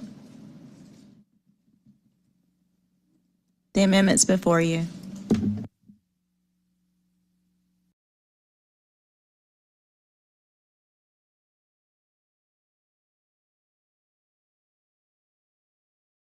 A vote. Vote is open. Vote is closed. All right, the ayes have it. Thank you. That takes us to 20-0-1180. This is an ordinance by Shook authorizing the CFO to write off water and wastewater accounts receivable for such accounts rendered uncollectible in an amount not to exceed $30,086,349.29 on behalf of Watershed and for other purposes. Mr. Williams. Good afternoon. Good afternoon. I'm Jonathan Williams, Deputy Commissioner, Financial Administration, Watershed Management. The purpose of this legislation is to process write-offs for inactive accounts older than 1 year old that have a balance greater than $10,000. The total amount for accounts in this category is $30,086,349.29. In addition, for inactive accounts less than $10,000, the Department of Watershed has written off $9,855,000 and $6.10 that were covered under the administrative write-off policy and do not require legislative review, but are being shared with this body for awareness. It's important to note that the write-off of these accounts does not preclude our seeking restitution for aged balances if additional collections information is obtained. The information is retained in our system. Ongoing, we will resume quarterly cadence with ongoing legislation that keeps our balance sheet compliant with GAAP and city code. I'd also like to add that it's possible for active companies to have inactive accounts. So the listing that was provided, I think when this came in front of you guys before, had some companies that, while they're operative, have some accounts that are inactive and meet this criteria. So I just wanted to say that publicly. Thank you, Mr. Chair. Thank you, Deputy Commissioner. So just to reiterate and be clear, you all are still going to work to make collections on these, even though they've been written off. So I noticed some companies in here that are recognizable. There's a charter school in here that owes $20,000 in water bills. Right. So I hope that will certainly continue and continue aggressively. Actually, that's absolutely true. And in a little while, I'm coming forward to you guys asking for some resources so we can fortify our collections organization and in fact call all these people and get them in line. And then what is, I noticed a number of line items in here with hundreds of thousands of dollars, and it's stated as the name on it is COVID customer request. What is that? I'd rather respond to that on a specific line item basis because during the COVID period, there were some accounts that were set up, named COVID, and then transferred into other named accounts. So I'd rather give you specific information on those. At the time they were set up, we weren't holding people back from getting water services. And so there were some that were actually set up under the name COVID that were ultimately transferred. I'll just request the information on that. Absolutely. Oh, Mr. Chair. All right. I appreciate the department's willingness to move this forward. These are never fun, and I appreciate Mr. Williams' appetite for doing this on a more regular basis. Quarterly would be great, and that would suck a lot of that angst out of doing this. That no one likes to do this. But let me ask a question. Well, make a statement. I'd love to find a clever city attorney who could find a legal way to open other avenues that we could approach with entities who are in the city. If you're an entity in the city, we have several relationships with you. One is your water sewer account. I'd love to find other alternative ways that we could go back to an entity that owes us money and say, well, we're going to take something out of column B or column C, or you have forfeited your license or whatever to do some other part of your business. Is that doable? I mean, obviously, we would need to look at that on a case-by-case basis of what sort of thing would be leveraged, but conceptually, that sort of leveraging, I do believe, would be permitted, but you can't say that across the board on all things. But I do think there's opportunity, depending on the service or the interaction with the city, that could be leveraged, given, owed funds, to leverage that. Well, and let me commit to identifying these companies and services so that we can bring these to you, even if it is on a case-by-case basis. We can use, people need to pay for the water that they utilize. And so, and I'm hesitant to heap more stuff on Ms. Robinson's plate, but if we can successfully thread that needle, that might really help us out with some of this. And I mean, frankly, it just bothers me, as I'm sure it does everyone, that at least some of these people are just kind of thumbing their nose at us, which bothers me. yes, it took us a while to resume account cutoffs. We're being diligent about that and making sure that the information in our system is correct so that we're doing it appropriately. But folks need to pay for their water. Mr. Hills. Just want to follow up on, you mentioned account cutoffs. Those are still occurring. Absolutely. And if you could just get us some information on how many delinquent accounts are out there that are still getting water services. And I say accounts, but I mean, you can technically have an account at your home that is delinquent and then have a new account and you're still getting water, so. Oh, okay. That's kind of a different ask. We can do that. But right now, there are 32,000 accounts across single-family, multifamily, and commercial that have an arrears balance. So if we could just get some more information on where we are with the number of, water cutoffs we've done in the past few months and the amount that's remaining. We actually produce a listing. We do a set of cutoffs every week that we monitor and record whether or not they've set up payment plans or did a complete payoff. So happy to provide that information to you. And just to quickly follow up on the request of the last council meeting, I and others asked, y'all were still working to identify how much in millions of dollars that Fulton County owes the City of Atlanta Department of Watershed Management. We completed that, and the commissioner has it, and we'll be sending it out to everybody in the next couple of days. Thank you.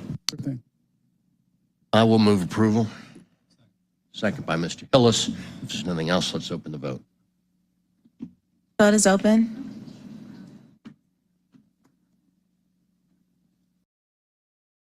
Vote is You closed. guys have it.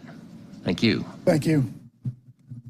2401181 requires a substitute. Let me read the caption of said proposed substitute. It's an ordinance by Mr. Dozier, substituted by Finance Exec, authorizing the transfer of $25,000 from the District 4 carry forward account to the District 4 distribution account to continue serving Atlanta community for the public good, authorizing the transfer of $2,000 from the council president carry forward account to the council president distribution account, authorizing the transfer of $25,000 from the District 2 carry forward account to the District 2 expense account, authorizing the transfer of $20,000 from the District 7 carry forward account to the District 7 salaries permanent part-time account, authorizing the transfer of $15,000 from the Council District 10 carry forward account to the District 10 expense account and for other purposes.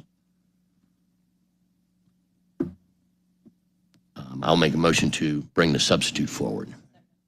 Second by Ms. Bakhtiari. Vote is open.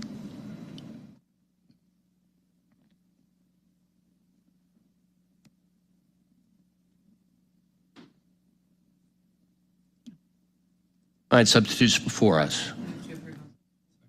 Motion to approve by Bakhtiari, second by Hillis to approve on substitute. Let's open that vote. Vote is open.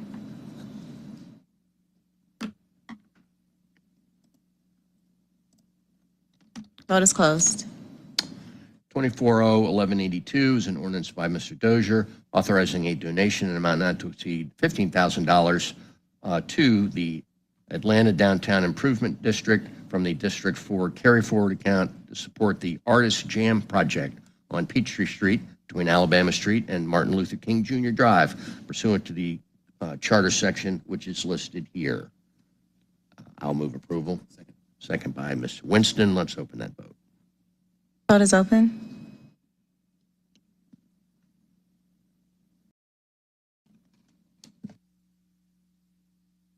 Vote is closed. All right, just like that, we're at the halfway point.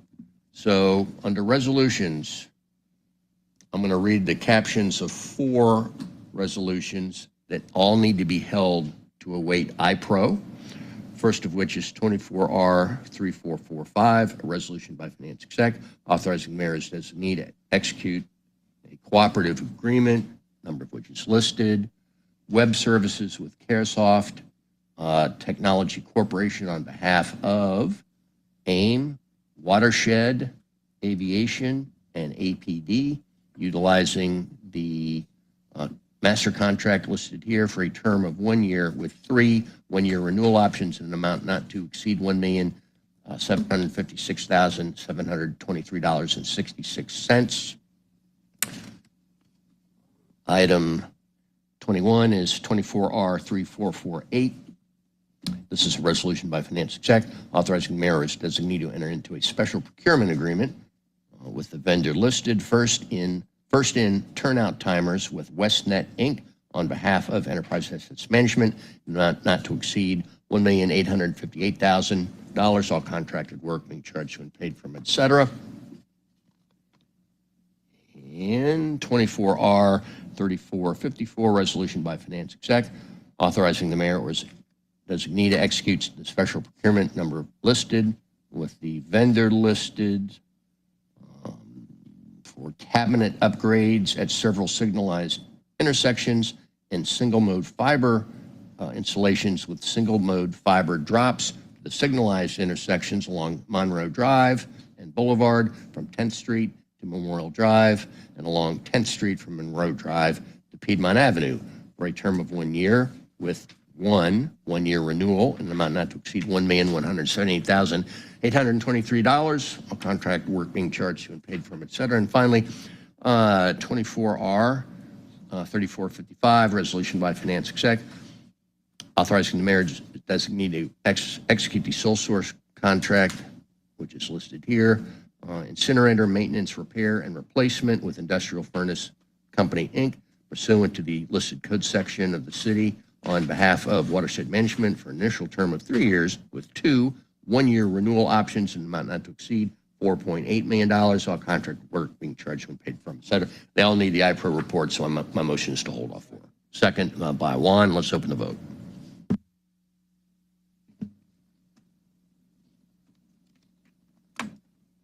Vote is closed.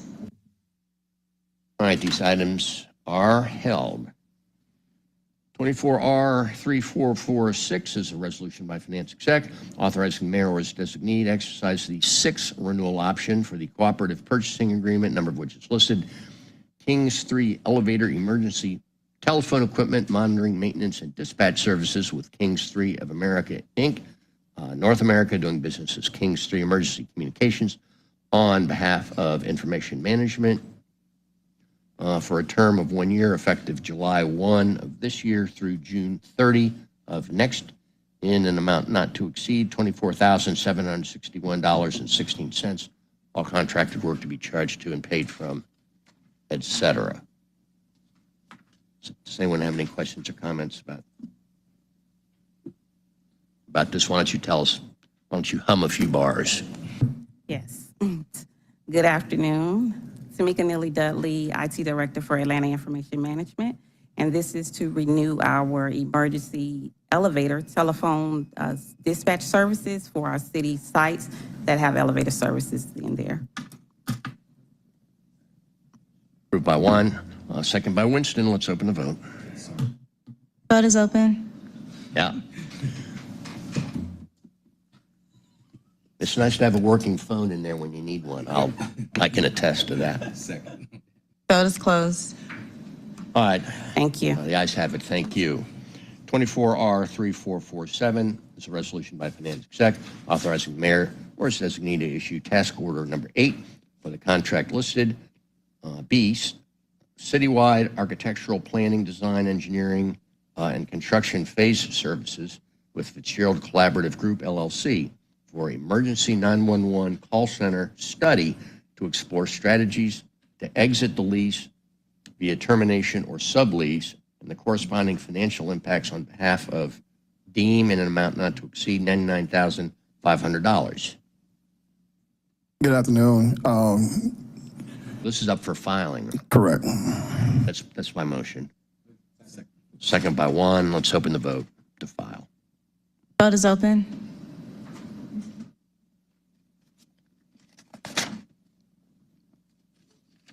Vote is closed. All right. Item has been filed by the committee. We've held 21. So you also have 22, which is 24R3449, a resolution by Finance Exec authorizing the mayor to execute the third amendment to the agreement listed annual contract for painting and pressure washing with A&D Painting to add funding on behalf of Enterprise Assets Management for painting and pressure washing of the City Hall loading dock parking garage in an amount not to exceed $300,000. All contracted work will be charged to and paid from, etc. Good afternoon. Again, Chris Davis, Commissioner, Department of Enterprise Assets Management. The purpose for this amendment is to add capacity to the current contract that we have for some of the pressure washing and painting services that we continue to do throughout the city.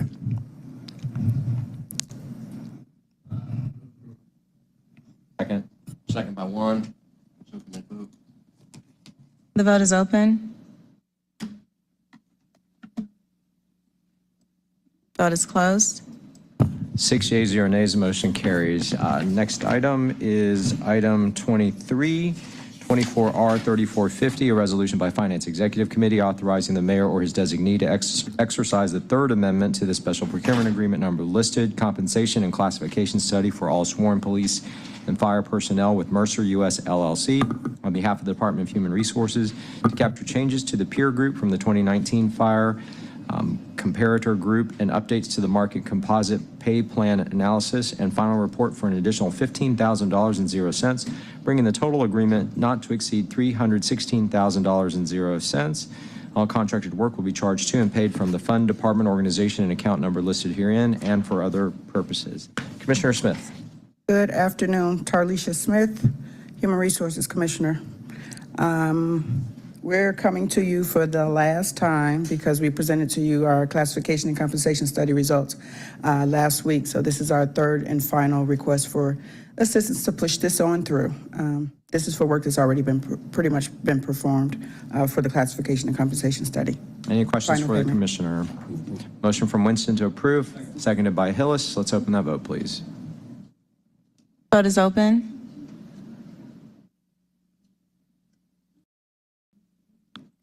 Vote is closed. 5 yeas, 0 nays, motion carries. Next item, 24R3451, a resolution by Finance Executive Committee authorizing the mayor or his designee to exercise the first renewal option for contract number listed, third-party consultant with PRM South, Inc. on behalf of the Department of Human Resources for a term of 1 year effective from June 12, 2024 through June 11, 2025, in an amount not to exceed $134,076.00. All contracted work will be charged to and paid from the fund department organization and account number listed herein and for other purposes. Commissioner. This is a request to exercise the first option that was approved back in December. There are four renewable options, and this is a request for authorization to exercise the first. We are meeting with PRM tomorrow to discuss and negotiate for the discussion of negotiation of the rates for health benefits for our employees. And so the amount is for that 1 year renewal only, Yes. correct? Okay. Any questions for the commissioner? Motion from Collier Overstreet, seconded by Hillis. Let's open that vote, please.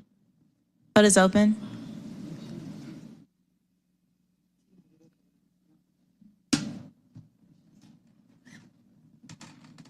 Will everyone please vote?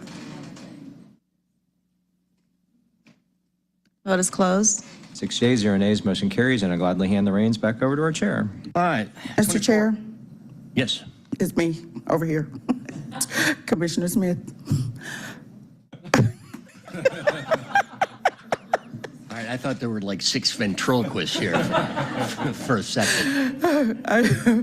On the heels of the classification and compensation study, I just want to bring to this committee's attention for all the assistance that they've provided with the classification and compensation study and moving things forward, that we are relaunching the new employee orientation, what is it? Program? Yes, it's starting again on the 25th. Tomorrow, Thursday.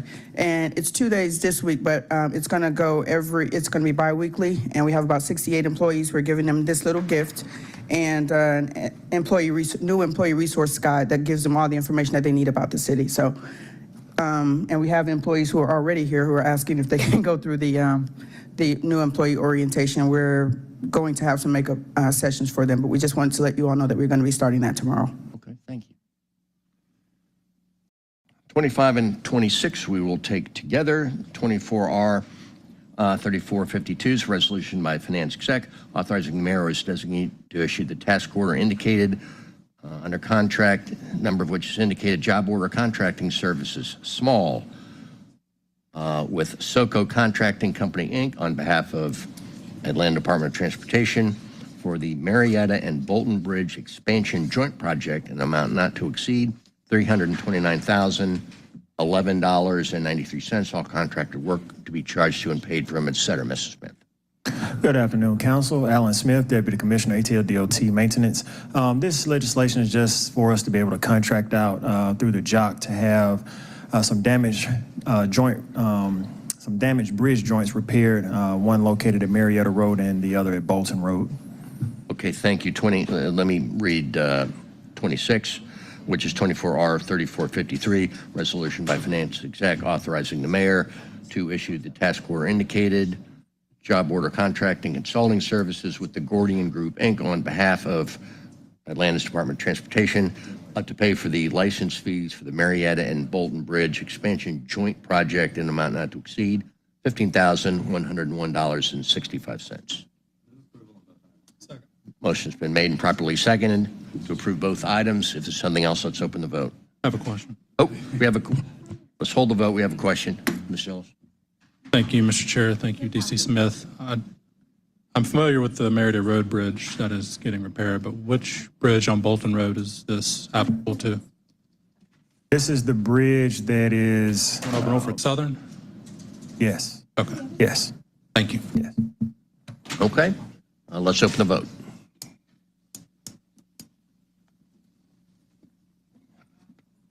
Will everyone please vote?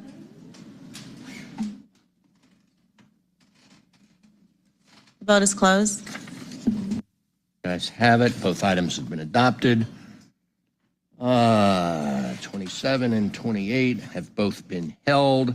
That takes us to the dual referred part of the agenda, 24-0-1188, is an ordinance by Ms. Bakhtiari and Mr. Juan, as substituted by City Utilities Committee, authorizing the CFO to create an Atlanta Community Energy Trust Fund within the Oracle financial system for the purpose of funding strategies identified by the Clean Energy Plan, authorizing the use of the Atlanta Community Emergency Fund to receive future funds from a variety of sources, including but not limited to city appropriations, funds generated from the sale of renewable energy credits, and federal funding opportunities, authorizing the CFO to transfer $300,000 from the Affordable Housing Trust Fund to the trust fund account created hereby, and for other purposes. This comes forward favorably on substitute from utilities. Questions or comments? Mr. Juan. Thank you, Mr. Chair, and I apologize for having missed the City Utilities Committee meeting yesterday when this came up. I know that Councilmember Bakhtiari and I have had a kind of long discussions with the administration and the community and advocates on this, and I appreciate the opportunity now that this is starting to move forward. I did have a question or conversation or concern, whatever word you want to use there, about the funding level for this initial piece of legislation. Now, I know that the intent was to put some seed money in there, and this is definitely a far cry from the amounts that we were originally contemplating when these discussions began. All that said, I mean, I think we also understand that to the extent that you allocate funds and you don't have the capacity and the infrastructure there to deliver and execute programs, that you're not that much better off. All that said, though, is I'd like to ask if the sustainability officer can come up and talk us through a little bit about what this funding can do for the 300. And then what's more important to me is, what an additional $200,000 would be able to do and allow us to do to really move this, move Atlanta forward, move this initiative forward in a meaningful way. I'd rather us not put money in that's only going to, have a small ripple effect when, a little bit of extra funding can really ignite this in a way as we hope for more sizable funding down the road. So all that was just to preface that question for you is 300,000 gets us what? And then what could an incremental 200 do in terms of accelerating that? Sure. Chandra Farley, Chief Sustainability Officer, Mayor's Office of Sustainability and Resilience. Thank you for the question, Councilmember Juan. So the intent of this initial allocation was to establish the funding mechanism first. So we needed to establish a mechanism that was able to handle multiple sources of funding. We'll have funding coming from future city allocations, new federal mechanisms like direct pay from clean energy tax credits, which local governments, which are available to local governments for the first time, as well as grant funding coming from additional sources. You saw on Monday, we were just recently named as one of 3 partners across the state receiving $156 million, $156 million and $10,000 from EPA. So we have to make sure that we can handle all of those funds. For $300,000, I mean, I could give you examples and what that would be, but I'm not looking at that $300,000 as all we're gonna have to work with right now. That said, so an incremental 200 would, well, let me roll back a little bit. 300 really is, if I'm interpreting what you're saying correctly, is paying for staff time and kind of systems time to build in the capacity, but not necessarily apply, or none of those funds would really be going to actual program support for residents and individuals, correct? Possibly, I would say on the city side, we run into a lot of things on the trying to fund work for the residential side. So that has to happen via donation agreements, because then we run into the gratuities clause. Got it. So if I was looking at $300 now, that's software that we haven't been able to purchase. That's possibly replenishing or additional dollars for like we did with the Lake Charlotte Carbon Credit Program. That was a couple of $100,000 to pay for the project development agreement and the project development fees to initiate those revenue sources that will be coming back to us when we set that up. Dr. Wilson, I mean, I see that this is coming from the Affordable Housing Trust Fund, which we put quite a substantial amount in, and we contribute to it annually. Those funds are not all fully committed, correct? So we still have a little bit of flexibility in terms of allocating additional funds from that for something like this if we deem worthy? Yes, that's correct, as long as it fulfills the requirements of the trust. Okay. With that, this is something I think we've talked about. It's been talked about by the administration in committee meetings and in public. And I think, in that spirit, if we're going to do this, I think we need to do it meaningfully. And I just don't think 300 it signals what I think the city should be signaling. And with that, then I'd like to I'm going to move to amend to increase the amount to 500,000. Because again, I think this is an important initiative. We've been talking about it, and I also want to build the infrastructure in order to be able to, when we can, fully fund at the levels that will move the ball down the field really fast, that we're ready to do it. So I've made that motion. Motion's been made and properly seconded. Any further discussion on the motion? Oh, hey. Yeah, so I'm fully supportive. I'm just trying to see where that extra 200,000, like where'd that number come from? That's all. But definitely supportive. Yeah, I appreciate that question. I mean, it is kind of not based on, it will fund X number of people and this number of program. I think I was just trying to suss that out a little bit from the sustainability officer. But to give you context, I think when we first started talking about this, we were talking in the $3 million range, and that included funds to be able to, programmatic funds, not just capacity and infrastructure funds. And so, to me, there is a little bit of signaling that's part of the amount. I do think 300,000 against that original dollar amount seems like we're not committed. I think a $500,000 amount, which I know the office could use to spend and prepare. But yeah, it's not based on X number of people, X number of reams of paper. It's not based on that. It is really more about signaling. And the notion that we do have an affordable housing trust fund that is set up specifically to do that has millions and millions of dollars there. And this just fits right into that purpose. So I appreciate the question. I wish I had a more specific answer for it. Okay. As always, I just want to make sure that that number is fine with finance and just trying to see where the number came from. That's all. But yeah, I'm supportive. I'll just parenthetically add that, anytime there's been a new service or program that we've initiated as a startup, the initial funding is always a lot more modest than its authors would like it to be, and we'll get there over time. But wait till you see the budget tomorrow, right? So let's, like 853 for the general fund. So let's read through that first, and before we start, ordering more programs and services. So let's have the vote on the motion. On the amendment. The vote is open to amend.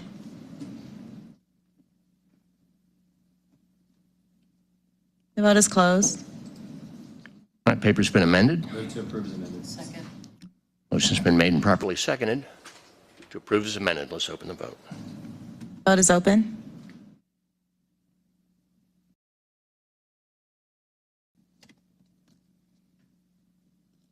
Vote is closed. All right.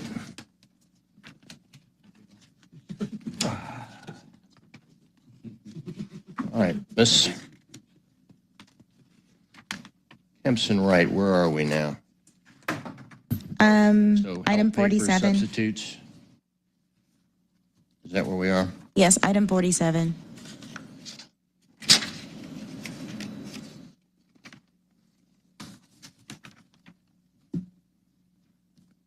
right, 24C 5029, communication from Bakhtiari, Wan, Shook, Norwood, and Westmoreland, appointing Mr. Justin Wiedemann to serve as a member of the Procurement Reform Task Force.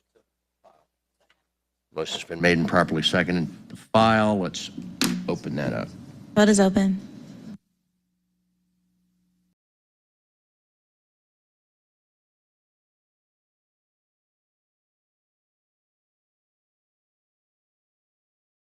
The vote is closed.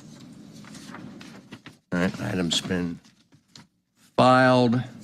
48 requires a substitute. I'll read the substituted caption. 24R3360, resolution by Shook as substituted by Finance Committee authorizing the Commissioner of the Department of Watershed Management to adjust water and sewer service charges on certain customer accounts in accordance with the city code section listed here in the amount of $432,781.57. Motion has been made by Bakhtiari, seconded by Wan to bring forward the substitute. Let's open that vote. Vote is open.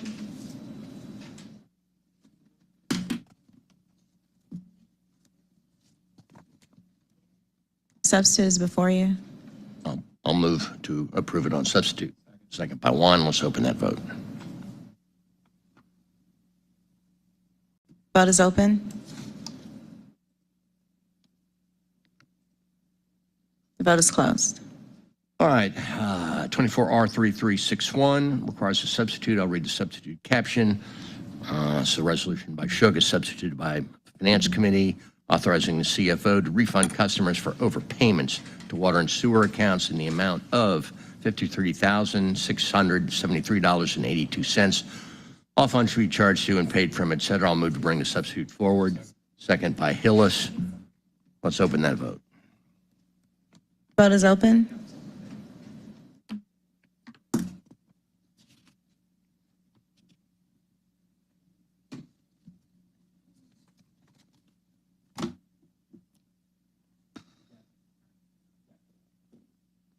The vote is closed.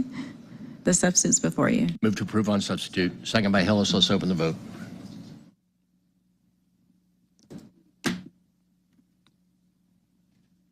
The vote is open.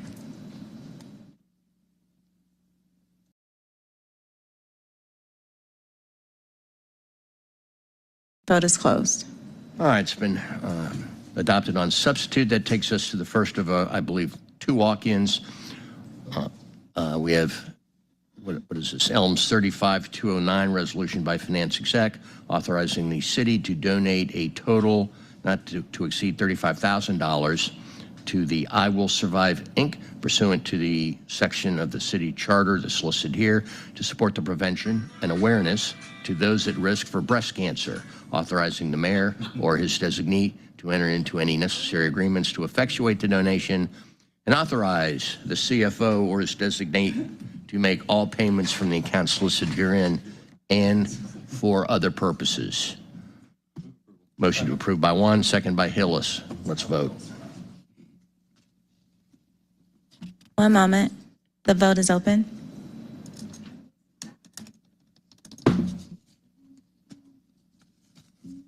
Vote is closed. Thank you.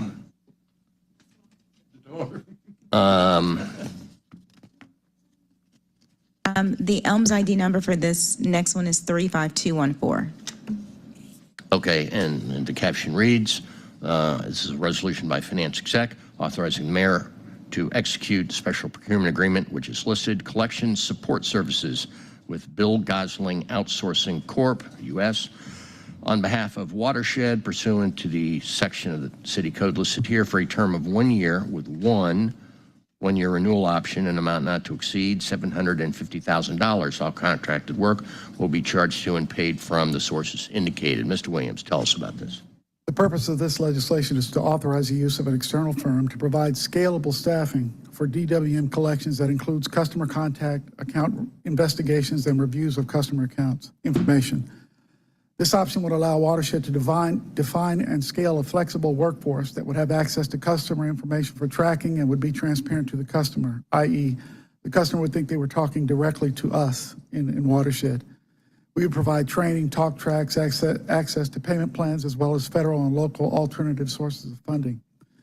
The firm identified has the capacity to provide real-time analytics, additional payment portals, and other technologies that make it easier for customers to make payments while monitoring all interactions to assess the efficacy of each collector. Additionally, this option provides the capacity to do a large initial ramp-up to address the 32,000 open accounts that are currently in arrears and then scale back as we develop and grow our internal collections organization. Finally, this option does not require that the Department of Watershed sell the account outright to the external vendor or pay a long-term annuity for future recoveries or utilize an outside legal resource to support our collections. The option provides a near-term option for addressing our aged receivables while maintaining control and legal oversight. That concludes my remarks. I yield to any questions you may have. And is this a special? Yeah, why is that? Well, at the time we first began, we're in the process of reimagining our core team. So it's our first view of what this is going to bring us. If it works out, we will continue with it. But we're trying to, after going so long without cutting people's water off, we need a larger group of people involved with this. We just don't have enough. So this outfit was the only responsive respondent? They were the only ones that, first of all, did not want a piece of the capture. They were the only ones that would not require that we use their legal organization. They were immediately scalable. Most folks, most collections agencies want to buy your receivables from you, and then when you do that, you lose control of the tone and tenor with the customers, and we want to maintain some civil nature to this, even though we are asking you to get paid. Motion to approve by Hillis, which I will second. Any questions or comments? Okay. All right. Appreciate your support. Thank you. Thank you. Vote is open. Vote.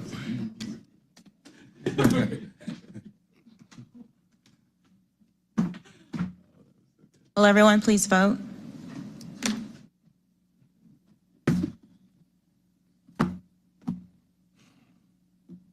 Vote is closed. That about wrap it up? Yes. Okay, an announcement tomorrow at 10, right here in Historic Committee Room 1. This committee will convene a work session in which the mayor's office will present their recommendations for changes to the pension plan and healthcare benefits package. That's tomorrow at 10. And what? Budget hearings Wednesday. Budget hearings start. Are we doing that again this year? Yep, Wednesday, and that's at 9:30? Ms. Collier-Overstreet, did you have any announcements? Okay. Does anyone else have any announcements? We're adjourned. Thank you.